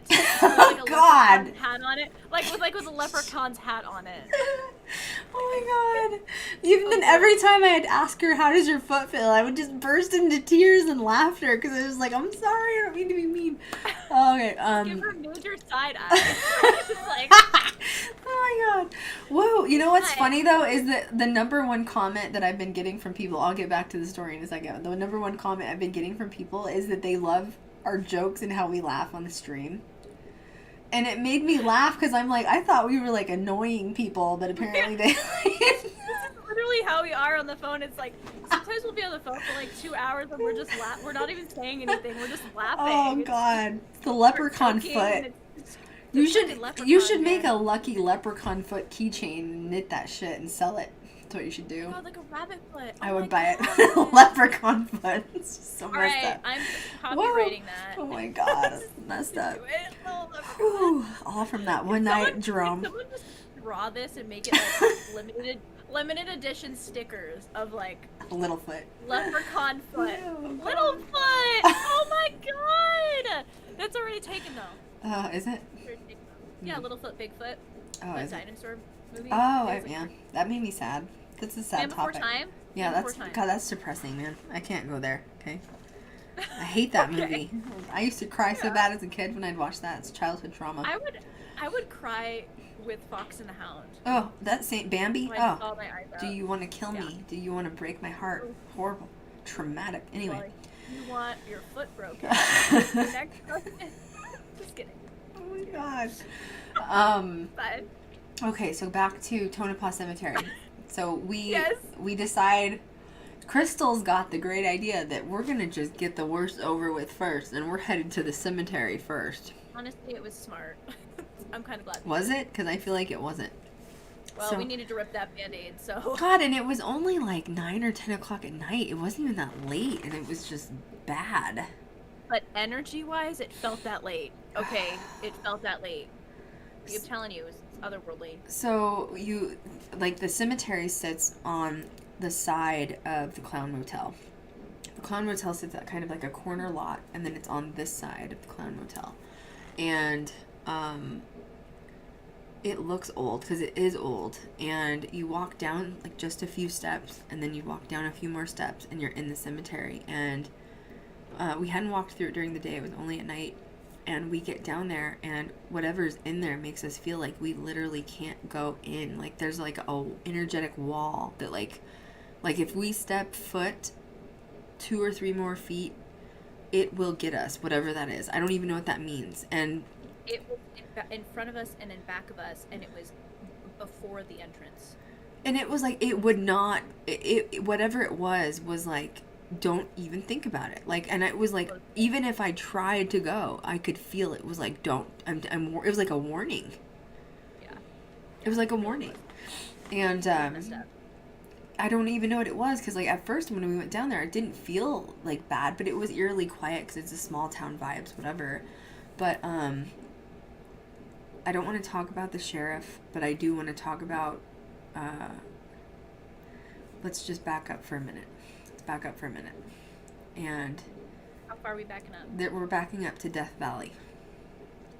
Okay. Okay, so we can talk about that. Yeah, because I mean that wasn't really we didn't really film that. I mean I got some like B-roll footage of that, but it's not really going to be in the pilot. So, or it's not a pilot, it's a feature film. I keep calling it a pilot. I'm sorry. I've never filmed yeah. So Yeah. we're driving into this old like haunted ghost town just to like get some really cool B-roll footage, and I told Kat, oh my god, the sunset looks like amazing on this road. I need to stop on this road. And this road is basically a part of Death Valley. It's a huge area of Death Valley. And it's weird because we just left. Oh my god, something just hit my chair really hard. Really fucking I hard. heard it. Did you hear that? I heard it. All right, who the fuck's in here? Because don't do that while I'm streaming. That pisses me Come off. here. That Don't pisses me come off. here. Don't come here. Just That go pissed somewhere me else. off. Don't kick my chair. Disrespectful, and I will sage your ass out in 20 minutes. Anyway, that was hard. That was like, it like kicked the underside of my chair. I heard it. I heard it. Alright, well, Weird. I hope it's not. I hope we're not dealing with what we think we're dealing with here as we're about to talk about it. Some fuckery. So, we're in Death Valley. I pull over. I get the drone out, which is a process. You have to put it all together with the pieces and the propellers and stuff, and you have to, like, start it up. You have to get it connected to GPS. It's just a lot. So, as I'm doing that, now, in Death Valley, we just passed this really small town that's in the middle of nowhere, but, like, now we're in an area where there's nothing. There's not even cars coming through. It's that Death Valley is what you think it is. It's desolate. There's nothing there. So, as I'm, a huge strip of road, two-way highway, and that's it. And like dirt and rock and mountains, and that's it. And so I'm messing with the drone, and I'm trying to like focus because like we're trying to rush for daylight. And Cat's like, Krystal. I'm like, what? She's like, Krystal. And I'm like, what? And she's like, something's over there. And I was like, what do you mean? She's like, something's over there. I was like, Cat, nothing's over there. We're in the middle of nowhere. Nothing's here. She's like, something's over there. And I'm looking, and now I can hear like rock, like footsteps in rock, right? It was that, and there was like a weird sound. I can't even pinpoint what the sound was. It was just monster-like. It was monster-like. And it was once. It happened once.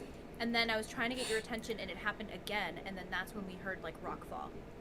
And I was annoyed with Kat because I'm just like, I think she's freaking out. I think she's overthinking it. And then all of a sudden I start to hear it. And now once again, we're in the middle of freaking nowhere. Like literally, like not even close to anything.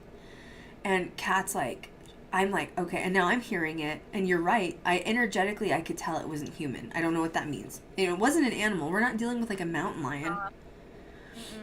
And all of a sudden, so like I finally launched the drone because I'm trying to focus because like and if I don't know if any of you are drone pilots, but like it is a serious thing when you're doing drone footage because you don't want to wreck the drone. Like you have to be in pilot mode and focus, and you have to get the footage, and you only have a certain amount of time for that battery to die, and it's just drone footage is really hard to execute, and you're flying something that's like a $5,000 piece of equipment. If you wreck it, that's literally somebody's car. You know what I mean? Like it's a $5,000 vehicle, literally.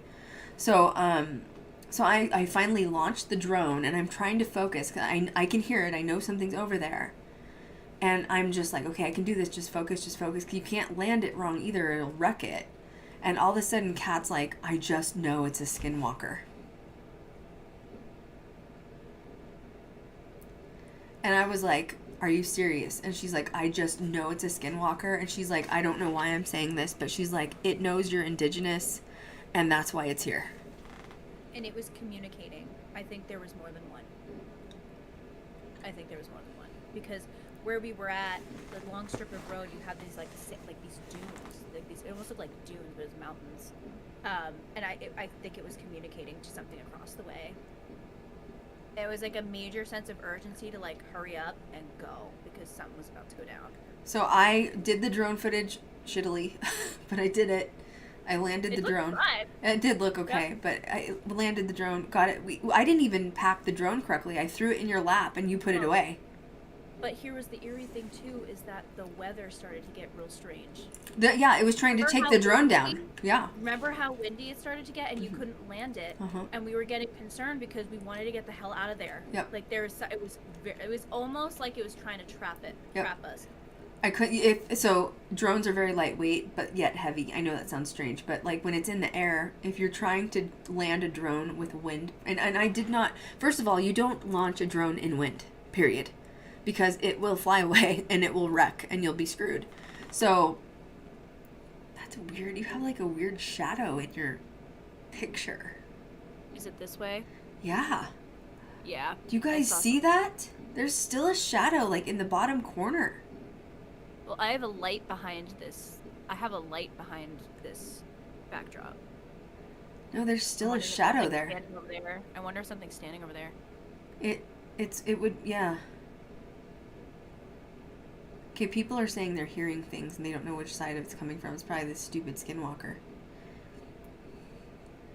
I'm not gonna manifest that.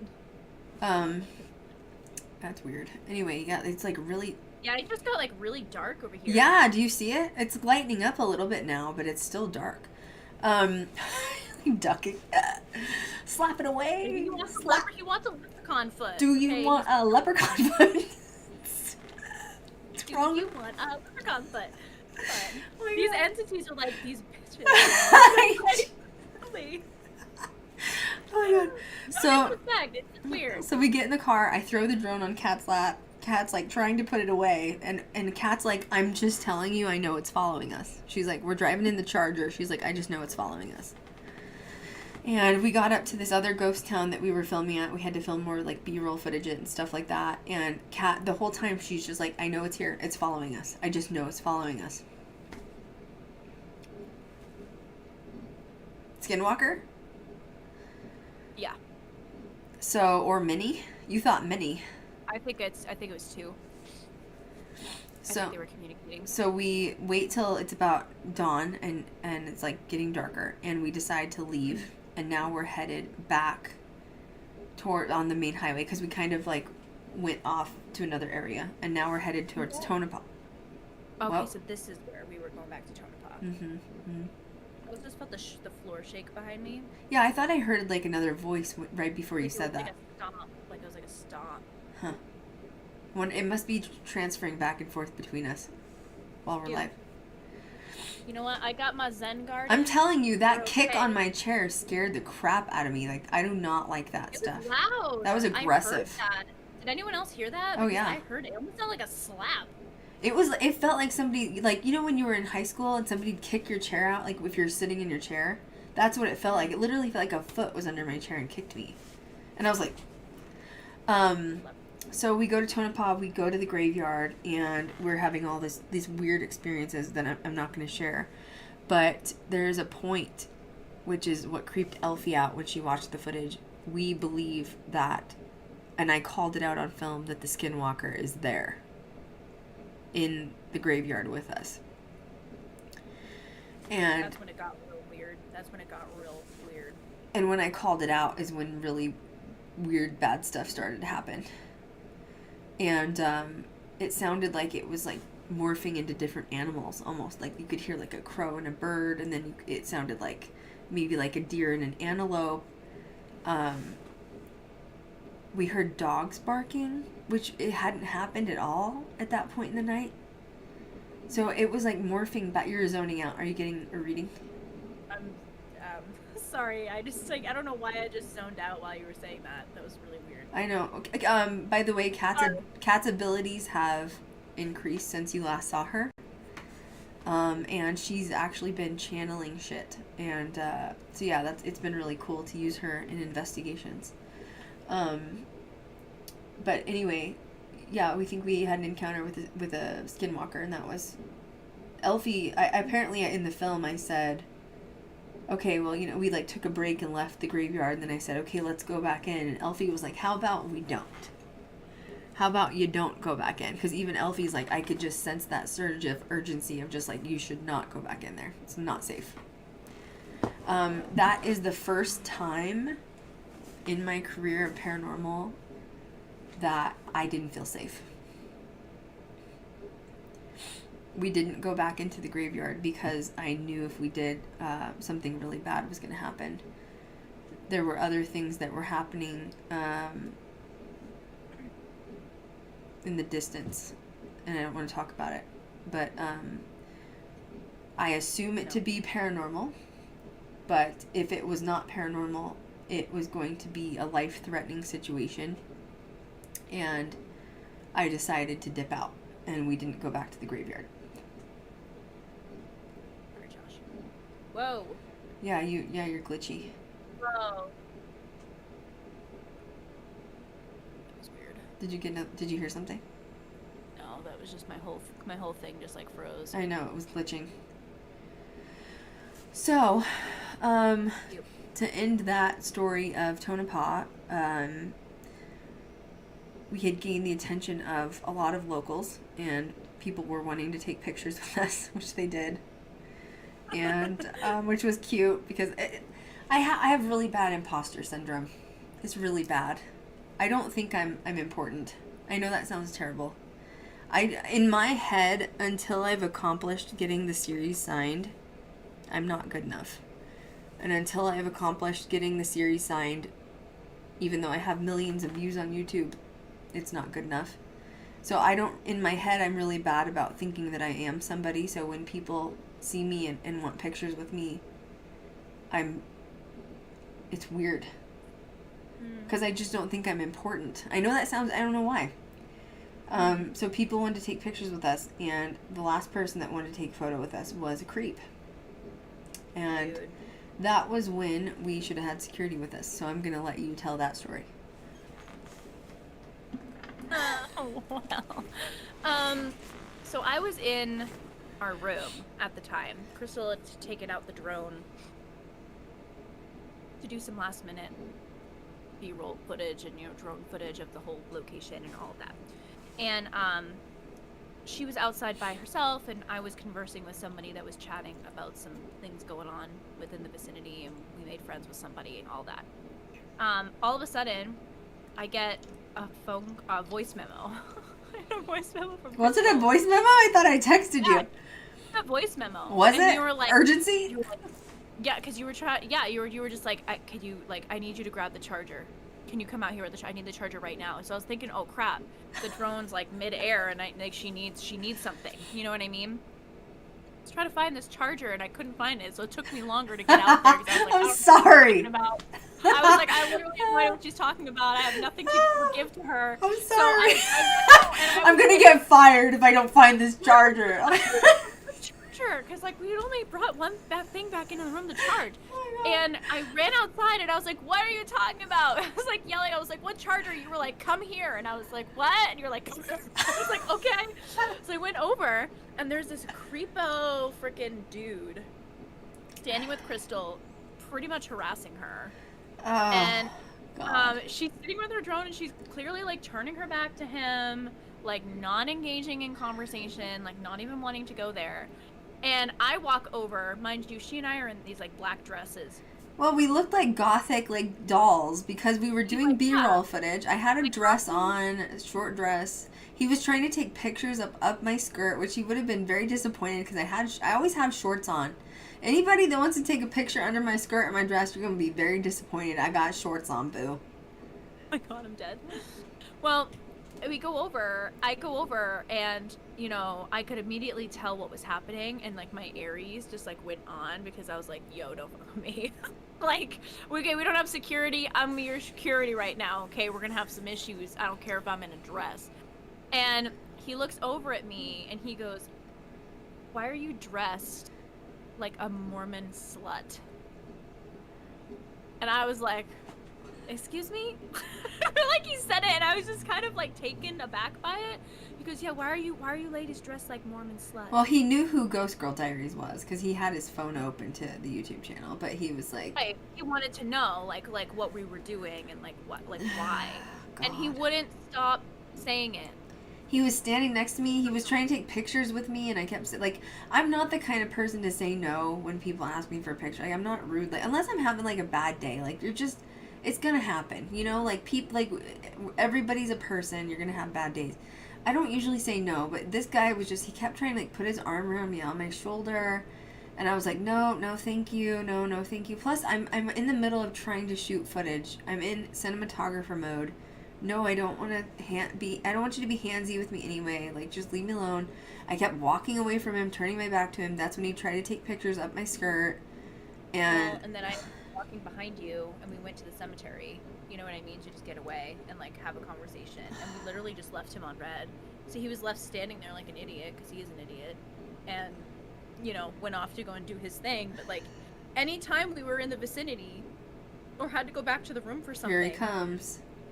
He was like peering around a corner and like would come and follow us, and I was like, well, not every day you're called a Mormon slut.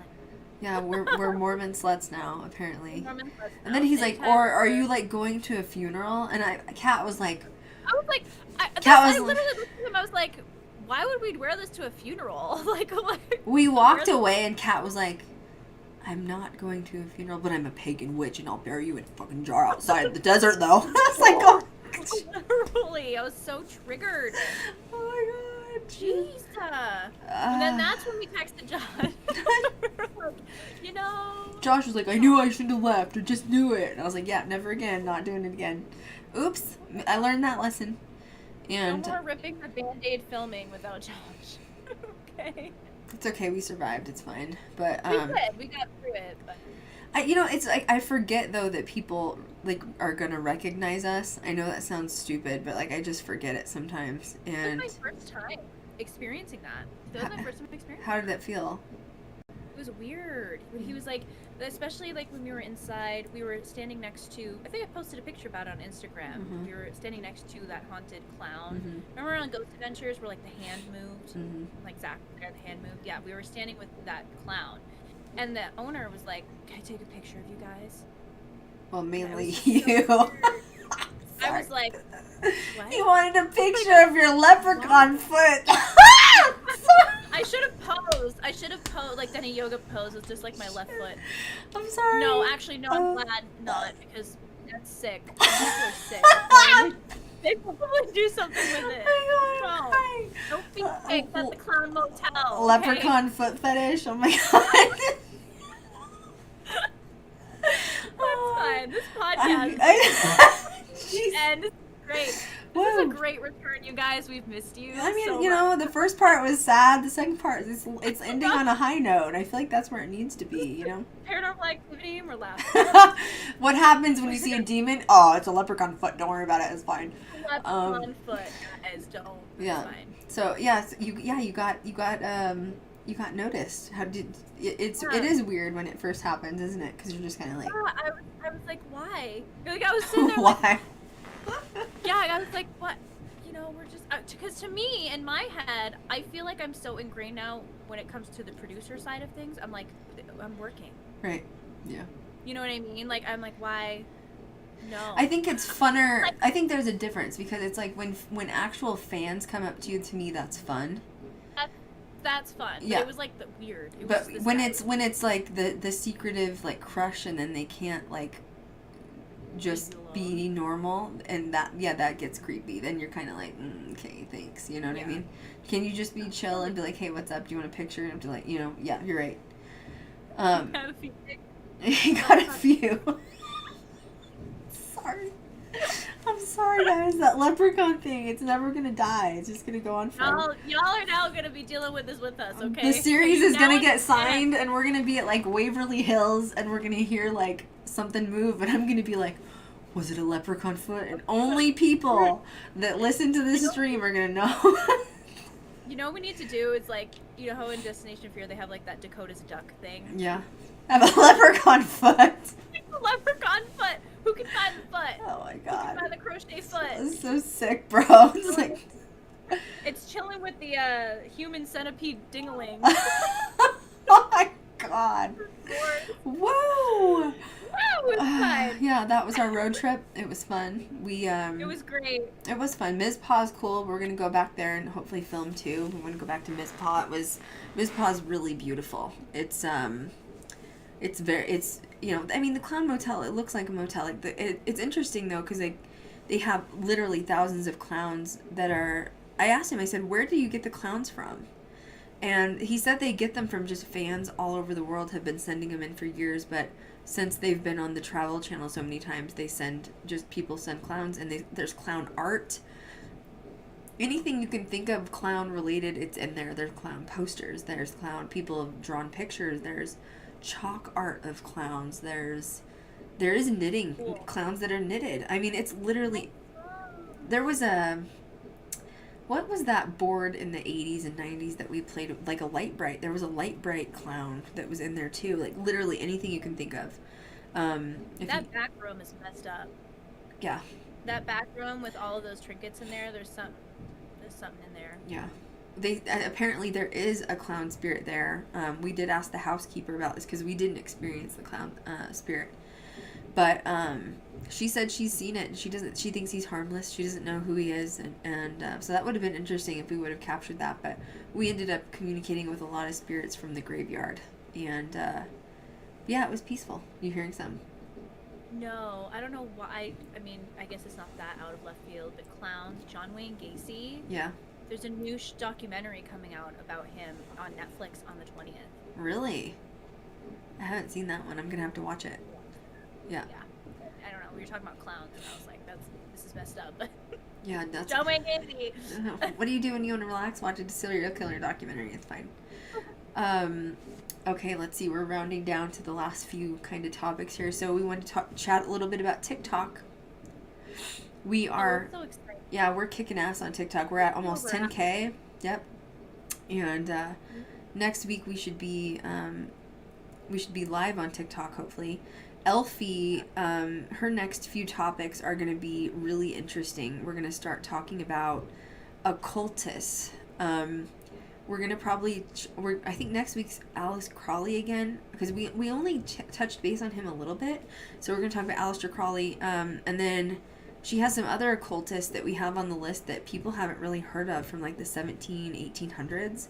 I just think it's really important to talk about like weird paranormal occult stuff from back in the day, because it helps us understand where we got in modern times with like paranormal and being into, you know, spiritualism and the other side.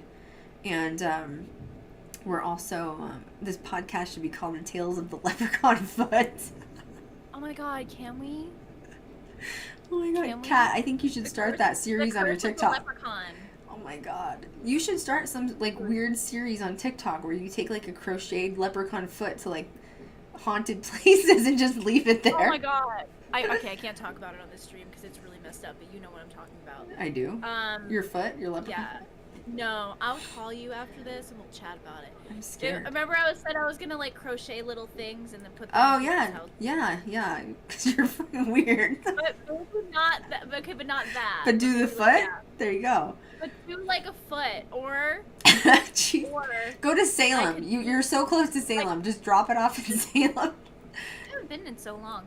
I should do like a ghost, like my crochet ghost, but with like a leprechaun hat. Oh my god, that would be cute. I'm just saying, you should start a series on it. There's your gig. We're 300 followers away from 10,000. Not even. I think I did the math and it was like 240 or something earlier. Something? Oh yeah. I did. Exactly, yeah. Now I'm gonna do the math because I'm OCD. 9769. Okay, wait. 9. Follow us. Wait a second. I rounded up a little bit. Okay, what's the number? 9769. We're 231 people away. If you're not following us on TikTok, be one of those 230 people. I was gonna film today for TikTok, but I was prepping for the stream because I haven't done it in so long. It took me a while. I know.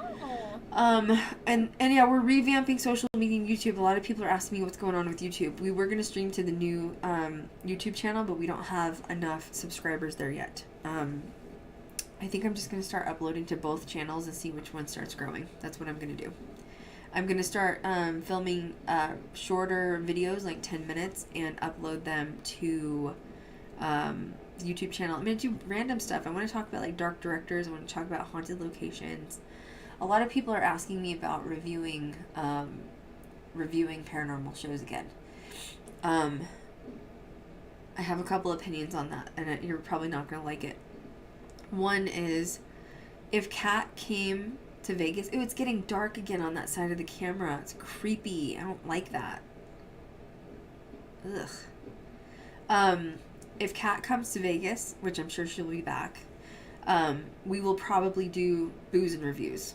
That will be fun because we drink wine and it's fun to do live. Dude, is it happening over here now? No. Do you see that? No, I don't see it. I don't see it. I see it in that bottom corner though. That it's really dark over there. Like you can it's blending in with your shirt. But I just don't have an interest in reviewing paranormal shows anymore. Is that bad? Like, I'm just being honest with you guys. No. You guys don't want me to do content where I'm not happy. You know what I mean? And it's... Well, and you don't want to do content. You know what I mean? Like, it's because you're the one doing it. Well, you know? it's just boring. Like, I've done everything I can as far as reviewing paranormal shows. You guys know what I'm going to say at this point. My camera's blurry again because of my mom, or Skinwalker. And I just don't know. I don't know. The leprechaun foot.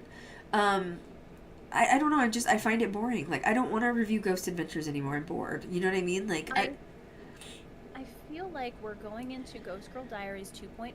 Yeah. You guys. And I feel that with all of the change that we've been discussing and everything that we've been through, especially Krystal, things change. Yeah. And that's okay.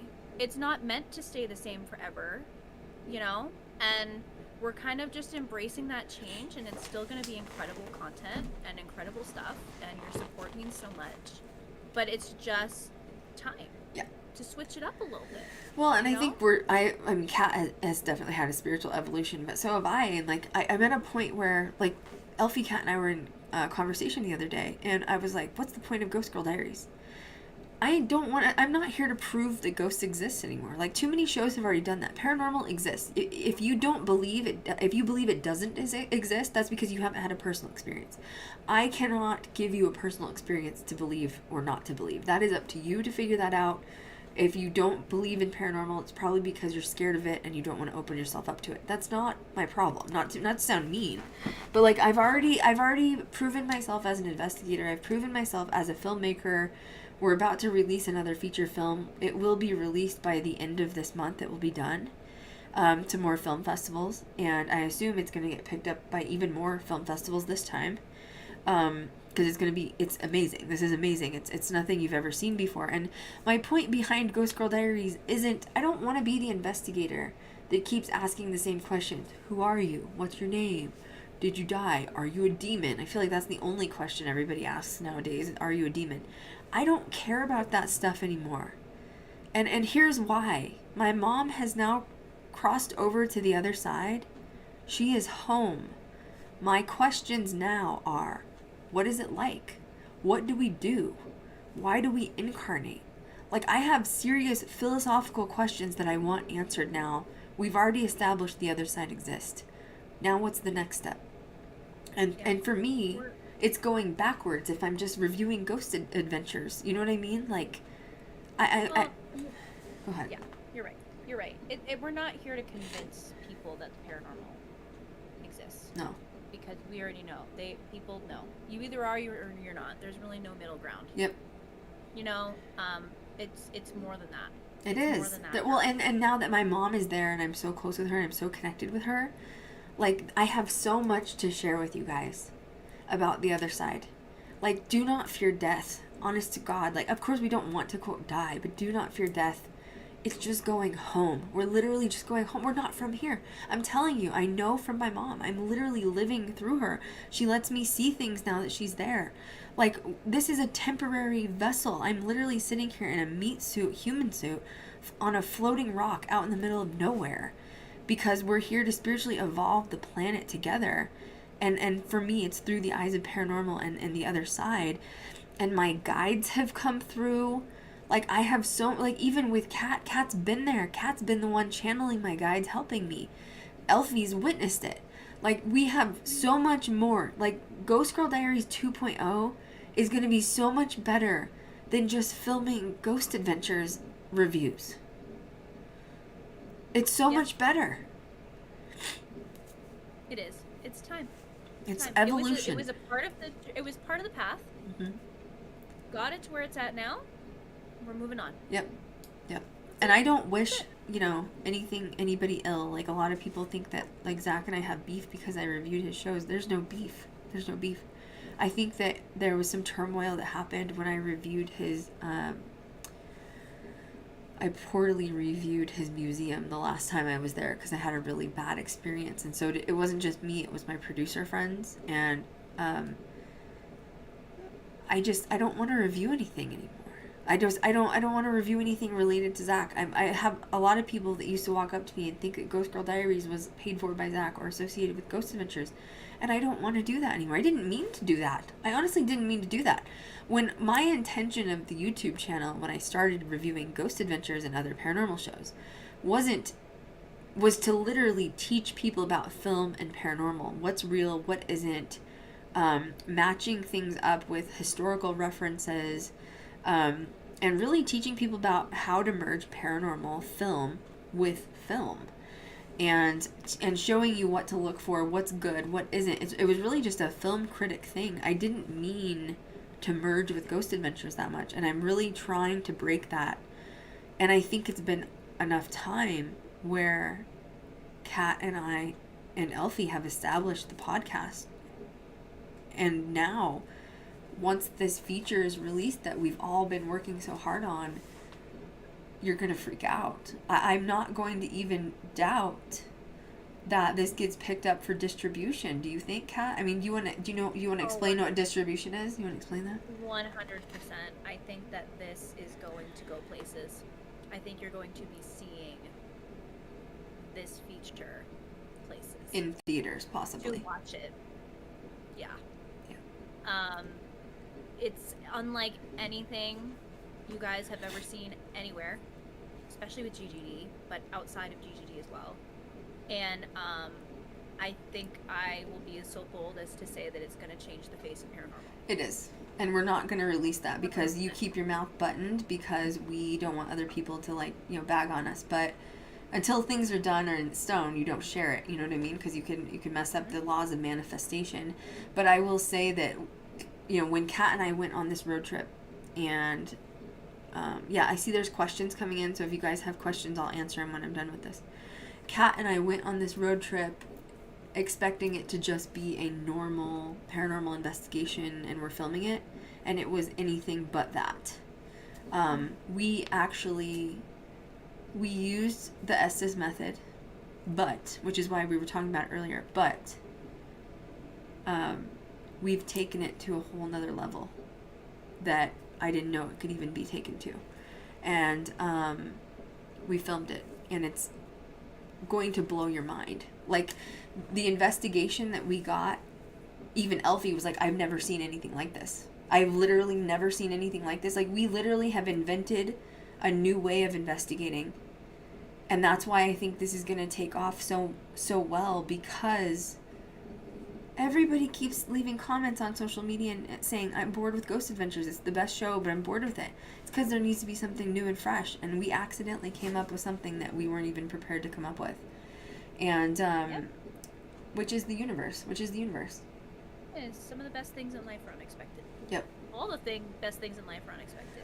So Diana said, what would you say to someone who had a dream about someone who died and then they died months later? What do you do? That's a premonition, and whoever had that dream is probably gifted as a psychic or a medium. And if it's something that you do not want to re-experience, you need to start grounding yourself with meditation, and you need to start having some really in-depth conversations with your guides and call them in and tell them what you allow in and what you do not allow in. If you don't want those abilities, you need to tell your guides, I want to shut those abilities off completely. But I don't think it's something you should... I've heard this before. People have had dreams about people dying and they blame themselves, like they brought it on them or something. That's not even... No. One thing that I've learned, and this is once again with me sharing my experiences with my mom now that she's crossed over, is the only person that controls your soul's journey is yourself. No one else controls that soul's journey. My mother had the option to stay in her body and be a vegetable and live in a nursing home for the rest of her life, and she chose to exit her body and go home. So in other words, we are in control of what we do. We are completely in control of what we do. Don't think that you caused this by having the dream. So whoever this is just needs to set firm boundaries of what they want to allow to come in and not allow. Is that how would you word it, Kat? 100%. 100%. Someone said, I have precognitive dreams, and yeah, it's the same thing. Like, it can happen. But be careful, too. Like, if someone actually died, then yeah, you're having some sort of an ability. But I can't express to you guys, after my mom has passed, how important dreams are. I'm going to beg everyone watching this stream to start tonight or tomorrow journaling your dreams. Because your dreams are not dreams, they are messages from your guides and your ancestors and your family and whoever's crossover. I can't tell you how many nights Christian was with me when my mom was dying. Christian is my ex, but we were best friends for years. He's definitely a soulmate.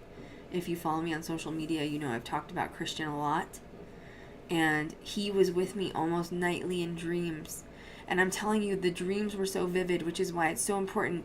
When you get these dreams, they are trying to communicate with you. You need to remember your dreams. Write them down. It's not just a dream. Have you ever had one of those dreams where you, like, remember a place? And you wake up and you're like, well, I've never experienced a place like that on Earth. That's because it's home. You're having a dream from home. Have you ever had a nightmare about being murdered or killed or something? You just accessed an Akashic record. You need to write it down. And you need to talk to your guides and ground yourself and meditate more so that you're on a higher vibration with them so that you can communicate with them. And they will help you understand what it was that you experienced in your dream. Don't be afraid of it. But if you are afraid of it, it's okay. Then tell your guides, I don't want to access this anymore. It is too much for my 3D human brain. For real. And little witchy tip, if you struggle with remembering your dreams, you can get dried mugwort bundle and hang it above your bed. That will help you. Those properties will help you to remember your dreams. Or you can take dried mugwort and put it in a little pouch and put it underneath your pillow. And set your intentions with it, of course, but it helps immensely with remembering your dreams and sometimes having lucid dreams, depending on what you allow to happen. So Diane is saying she's having some vivid dreams. She needs help and she needs guidance. She's having dreams of literally like things outplaying in historical presences. Yeah, you have abilities. You have abilities, and there's a few reasons the dream journals are good. It's one, to remember it for yourself, because I'm telling you, if you think you're going to remember it later, you're going to only remember pieces. That's why you need to write it down. A week later, you're only going to remember pieces. Number two, that's another way for you to communicate with your guides. You can tell your guides, I am communicating with you through my journal. I give you permission to read my journal as I'm writing it. And you can even write to your guides in your journal, but you have to express that approval. I give my guides approval to read my journal. And you have to ground. If you're really tapping into these things, you've got to start meditating daily. And it's hard, but it's a habit that you have to start. And meditation grounds your mind. From what I've experienced with my mother, we are not physical on the other side. So the bodies that we have right here, right now, do not exist there. We are a vision, okay? When we come here, it's heavy. We are literally carrying a meat suit around. And all that's left that we remember is our conscience. So when you start to meditate and ground yourself, it grounds your conscience back to where it's used to being at home, not here. So if you're getting these abilities, you've got to reground your consciousnness to be able to connect with the other side. But I can't tell you how important dreams are and to write them down. One thing too, just for like a critical point that I'd like to make, not only for if you're into spiritualism or if you're experiencing trauma, I have felt very alone. And I say that not because I'm alone, because obviously I have Cat is like my sister, literally. But without my mom, I feel isolated. She was the last family member I had. I literally have no family now. She was I'm solo by myself. And my guides are like, you're not alone. We have been with you the whole time. Stop saying you're alone, because you're not alone. So if you have these abilities, or anybody for that matter, you have really important messages that are trying to come through, and you're not focused on yourself to get grounded and meditating to be able to get these messages clear.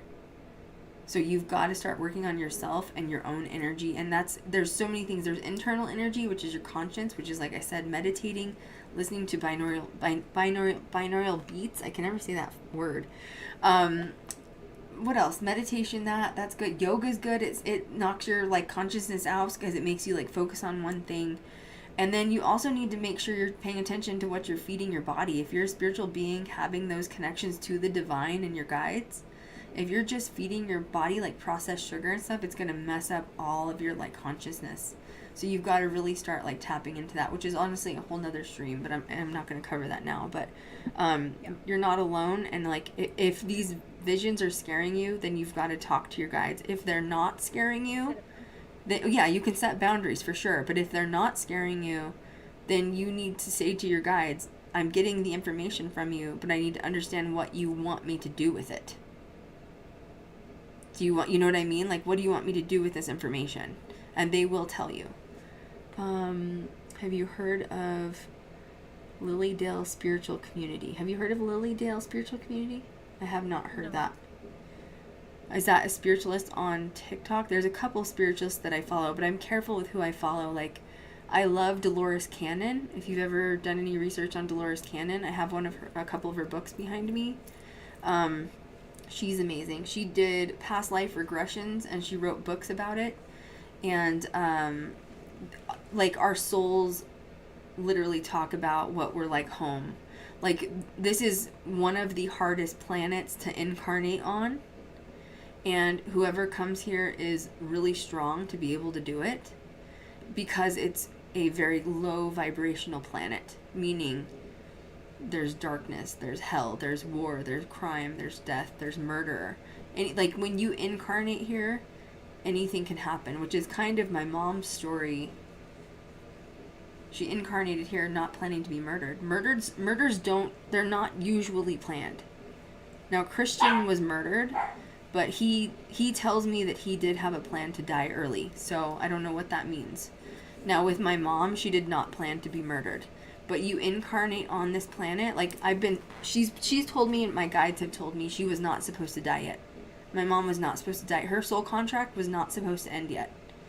However, when we incarnate here, we know that we're incarnating to a low vibrational planet, and that can happen. And the way my guides explained it is you could literally step off your front porch and get hit by a car, or get in a car wreck and die, and you'll have to go home. It's just, we can't control those outcomes, and that's part of our soul contract is coming here, is knowing that sometimes we have exit points. My mom had an exit point. She could have chose to stay, but she would have been in a vegetative state, so she chose to leave. I also learned from her that when you're in the process of dying, so she was kind of dying for about 11 days, she was not in her body most of the time. She would come visit me, and she would say, my body's decaying, it's dying, I'm not there. I don't want to sit for 24 hours a day in a dying, decay body, so I have left my vessel. So, I mean, I have so many more, I don't even want to call them beliefs at this point, because it's like knowledge. I don't want to sound cocky. I'm not trying to sound cocky. It's just that my mom died, and I'm so connected with her that, like, she's telling me literally what it's like to die, to be on the other side. Death is not the end. It's literally going home. We are here temporarily. Write down dreams. Yep, I'm just going over questions. Diana, if you need any more advice or anything, you can always DM Kat or myself on Instagram. We are here for you. Yeah, meditation's really big. Why does it feel like my dreams are different? Oh, why does it feel like my dreams are different lives that you've been living? You're accessing Akashic records. That's awesome. That's Akashic. If it's, yeah, Kat and I both had that experience. Kat has had some way, like, old time 1800s, right? Like, you're a girl in the 1800s and you have, like, big floofy dresses. Kat also thinks she was alive when Lizzie Borden died. Yep. I think I was a child.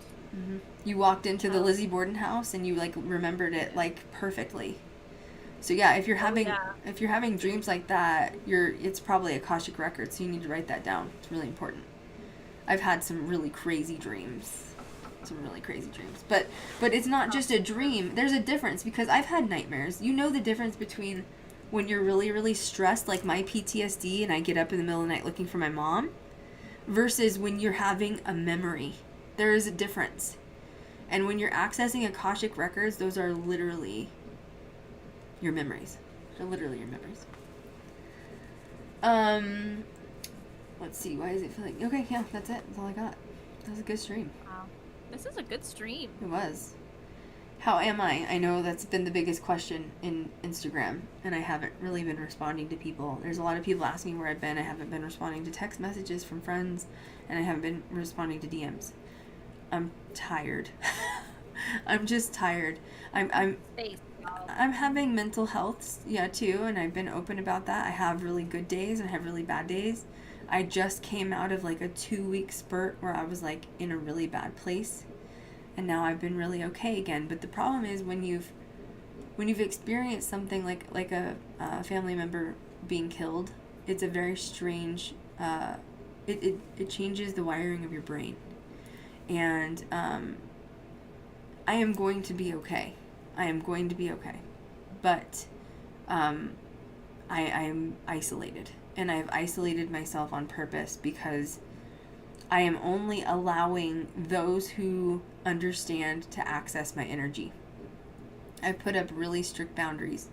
So Kat, Josh, Blake, Elfie, only people that really deserve to be in my energetic field right now, because if anybody comes in and disrupts it, like, it's going to be worse. Like, an example is today I had another friend text me, and I decided to text him back to be nice, and he was, like, in a really down, depressive place. And I know it sounds mean, but I just couldn't go there.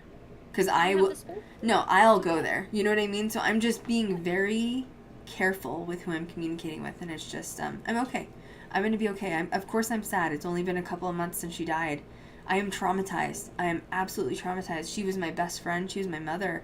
We had a very unique relationship. She was my biggest fan, and I am devastated. She will not be here to see the next phase of my life, which is marriage, children, maybe getting the series signed, releasing a documentary, a feature. I just won 5 film festivals. I'm just getting started. Like, I haven't even gotten my life done yet, and she's missing all of that, and I'm disgusted. I'm just disgusted. So, and you'll see it on social media. I've been very open on social media. I've gotten really positive feedback. People are like, I appreciate seeing you as a public figure, not pretending like everything's fine 24/7, and it's not. I'm going to have good days, and I'm going to have bad days. And I'm going to have days I've disappeared from social media are the days I get the most messages. I don't have space for it those days. There's some days I'm not going to post, and I'm going to disappear for a few days, and it's just mental health. PTSD is serious. Dealing with the trauma of a murder and someone being killed is so traumatic. It is so traumatic, and I don't want to say I'm happy I experienced it, because I'm definitely not. But I will say that it gives me even more empathy and compassion for these haunted locations that we go to. Because I feel like at this point, it's so disrespectful to walk into a place as an investigator and say, "Were you murdered?" Like, now that I've experienced that, Yep. unless, and like literally, I'm going to therapy, and my therapist said less than 2% of the population has experienced someone in their inner circle being murdered. So people aren't going to understand that. We watch murder mystery documentaries all the time, and they throw around the name or the word murder constantly and so easily. But until it happens to you, it is so triggering how it's so easy for people to just throw that word around. And especially for investigators, to me, like, if you're a murder victim, or even if you had a family member be murdered, to just walk in so freely and just be like, "Were you murdered?" is so dark to me. So I just feel like it's going to be another reason why, and what Ghost Girl Diaries' mission is to go in with empathy and compassion to these beings and not be an asshole. I just feel like that just hasn't been done, because it's been all men in the field. And now that I've experienced some trauma that these entities have experienced, it needs to be handled a different way. So thank you guys so much for tuning in. Next week is Elfie. We're going to do occult chats with Elfie. This was a heavy podcast, but funny in the middle with the leprechaun foot. I'm really I'm really glad that we got to get this out. We needed to, We really did. You still have a shadow on that side. It's getting darker, and it's just creeping me out. I'm gonna have to take care of some stuff after this. Oh, I'm gonna stage after it kicked my chair. Like, I'm not even messing around like that. No. No, No sorry. kicking. Especially when we were talking about, and my mom, like, okay, let's get that straight too. Do you think my mother is the one that kicked my chair? Yeah, I don't think so. She's not gonna kick my chair to scare me. You know what I mean? So, anyway. So yeah, next week, Elfie, it was the leprechaun foot that kicked me. That is kind of a gross joke though, isn't it? Like... It is, you know, but I'm gonna crochet it anyway. I'm telling you, you need to turn it into a series where you, like, leave a leprechaun foot in, like, Salem or, like, Concord and tell people to go find it, and then be Take a like, picture with it. yeah, I'd be like, here, Tag. I left it here. Look where it's at. Thank you guys so much. No more heavy talks. We needed to get this out of the way, though. But, you know, as sad as it is, what we experienced with Lily and Diva and my uncle and my mom, the happy side is this documentary that we're going to release is going to be amazing. And Elfie, shout out to you. Thank you for helping me. Josh, we love you so much. Thank you for going, and we will never leave without you again. Ever. Never. And, Yeah. you know, the last thing I have to say is we're signing off as Mormon sluts. And Yep. other than that, Amen. Amen. Amen. And I'll pray for you. I will pray for you as a Mormon slut. Oh my God. You know, that's just gonna be my slogan from now on. Oh God. Live your authentic life, you know? If there's one lesson know? I can give you from my mom, it's just live your authentic life. Like, don't cover up who you are. Don't be ashamed of who you are. You need to, like, whatever dream or passion it is, especially now that my mom's gone, I feel like I'm gonna be going after this paranormal dream even harder than I ever have. Like, I literally I have side jobs all the time. I have quit all of my production jobs, everything. I am only doing Ghost Girl Diaries right now, and I'm not making much money off of it. But I know that that's the only thing I want to do. So that's the only thing I'm worried about right now. So just follow your dreams. And life is really short. Like, my mom was 72, but it doesn't matter. Life is really freaking short. And it's just not enough time. So, like, start now. Like, just follow your dreams and start now. And that's all from the Mormon Sluts. Watch for Cat's leprechaun foot. Come on, just crochet the foot. My leprechaun. I'll do it. I will do it in Salem. All right, so keep an eye out, y'all. I'll write a pattern. Oh my God, we're glad to be back. Elfie, we love you. Thank you, Elfie, for everything. Love you, Elfie. And as always, we will catch you guys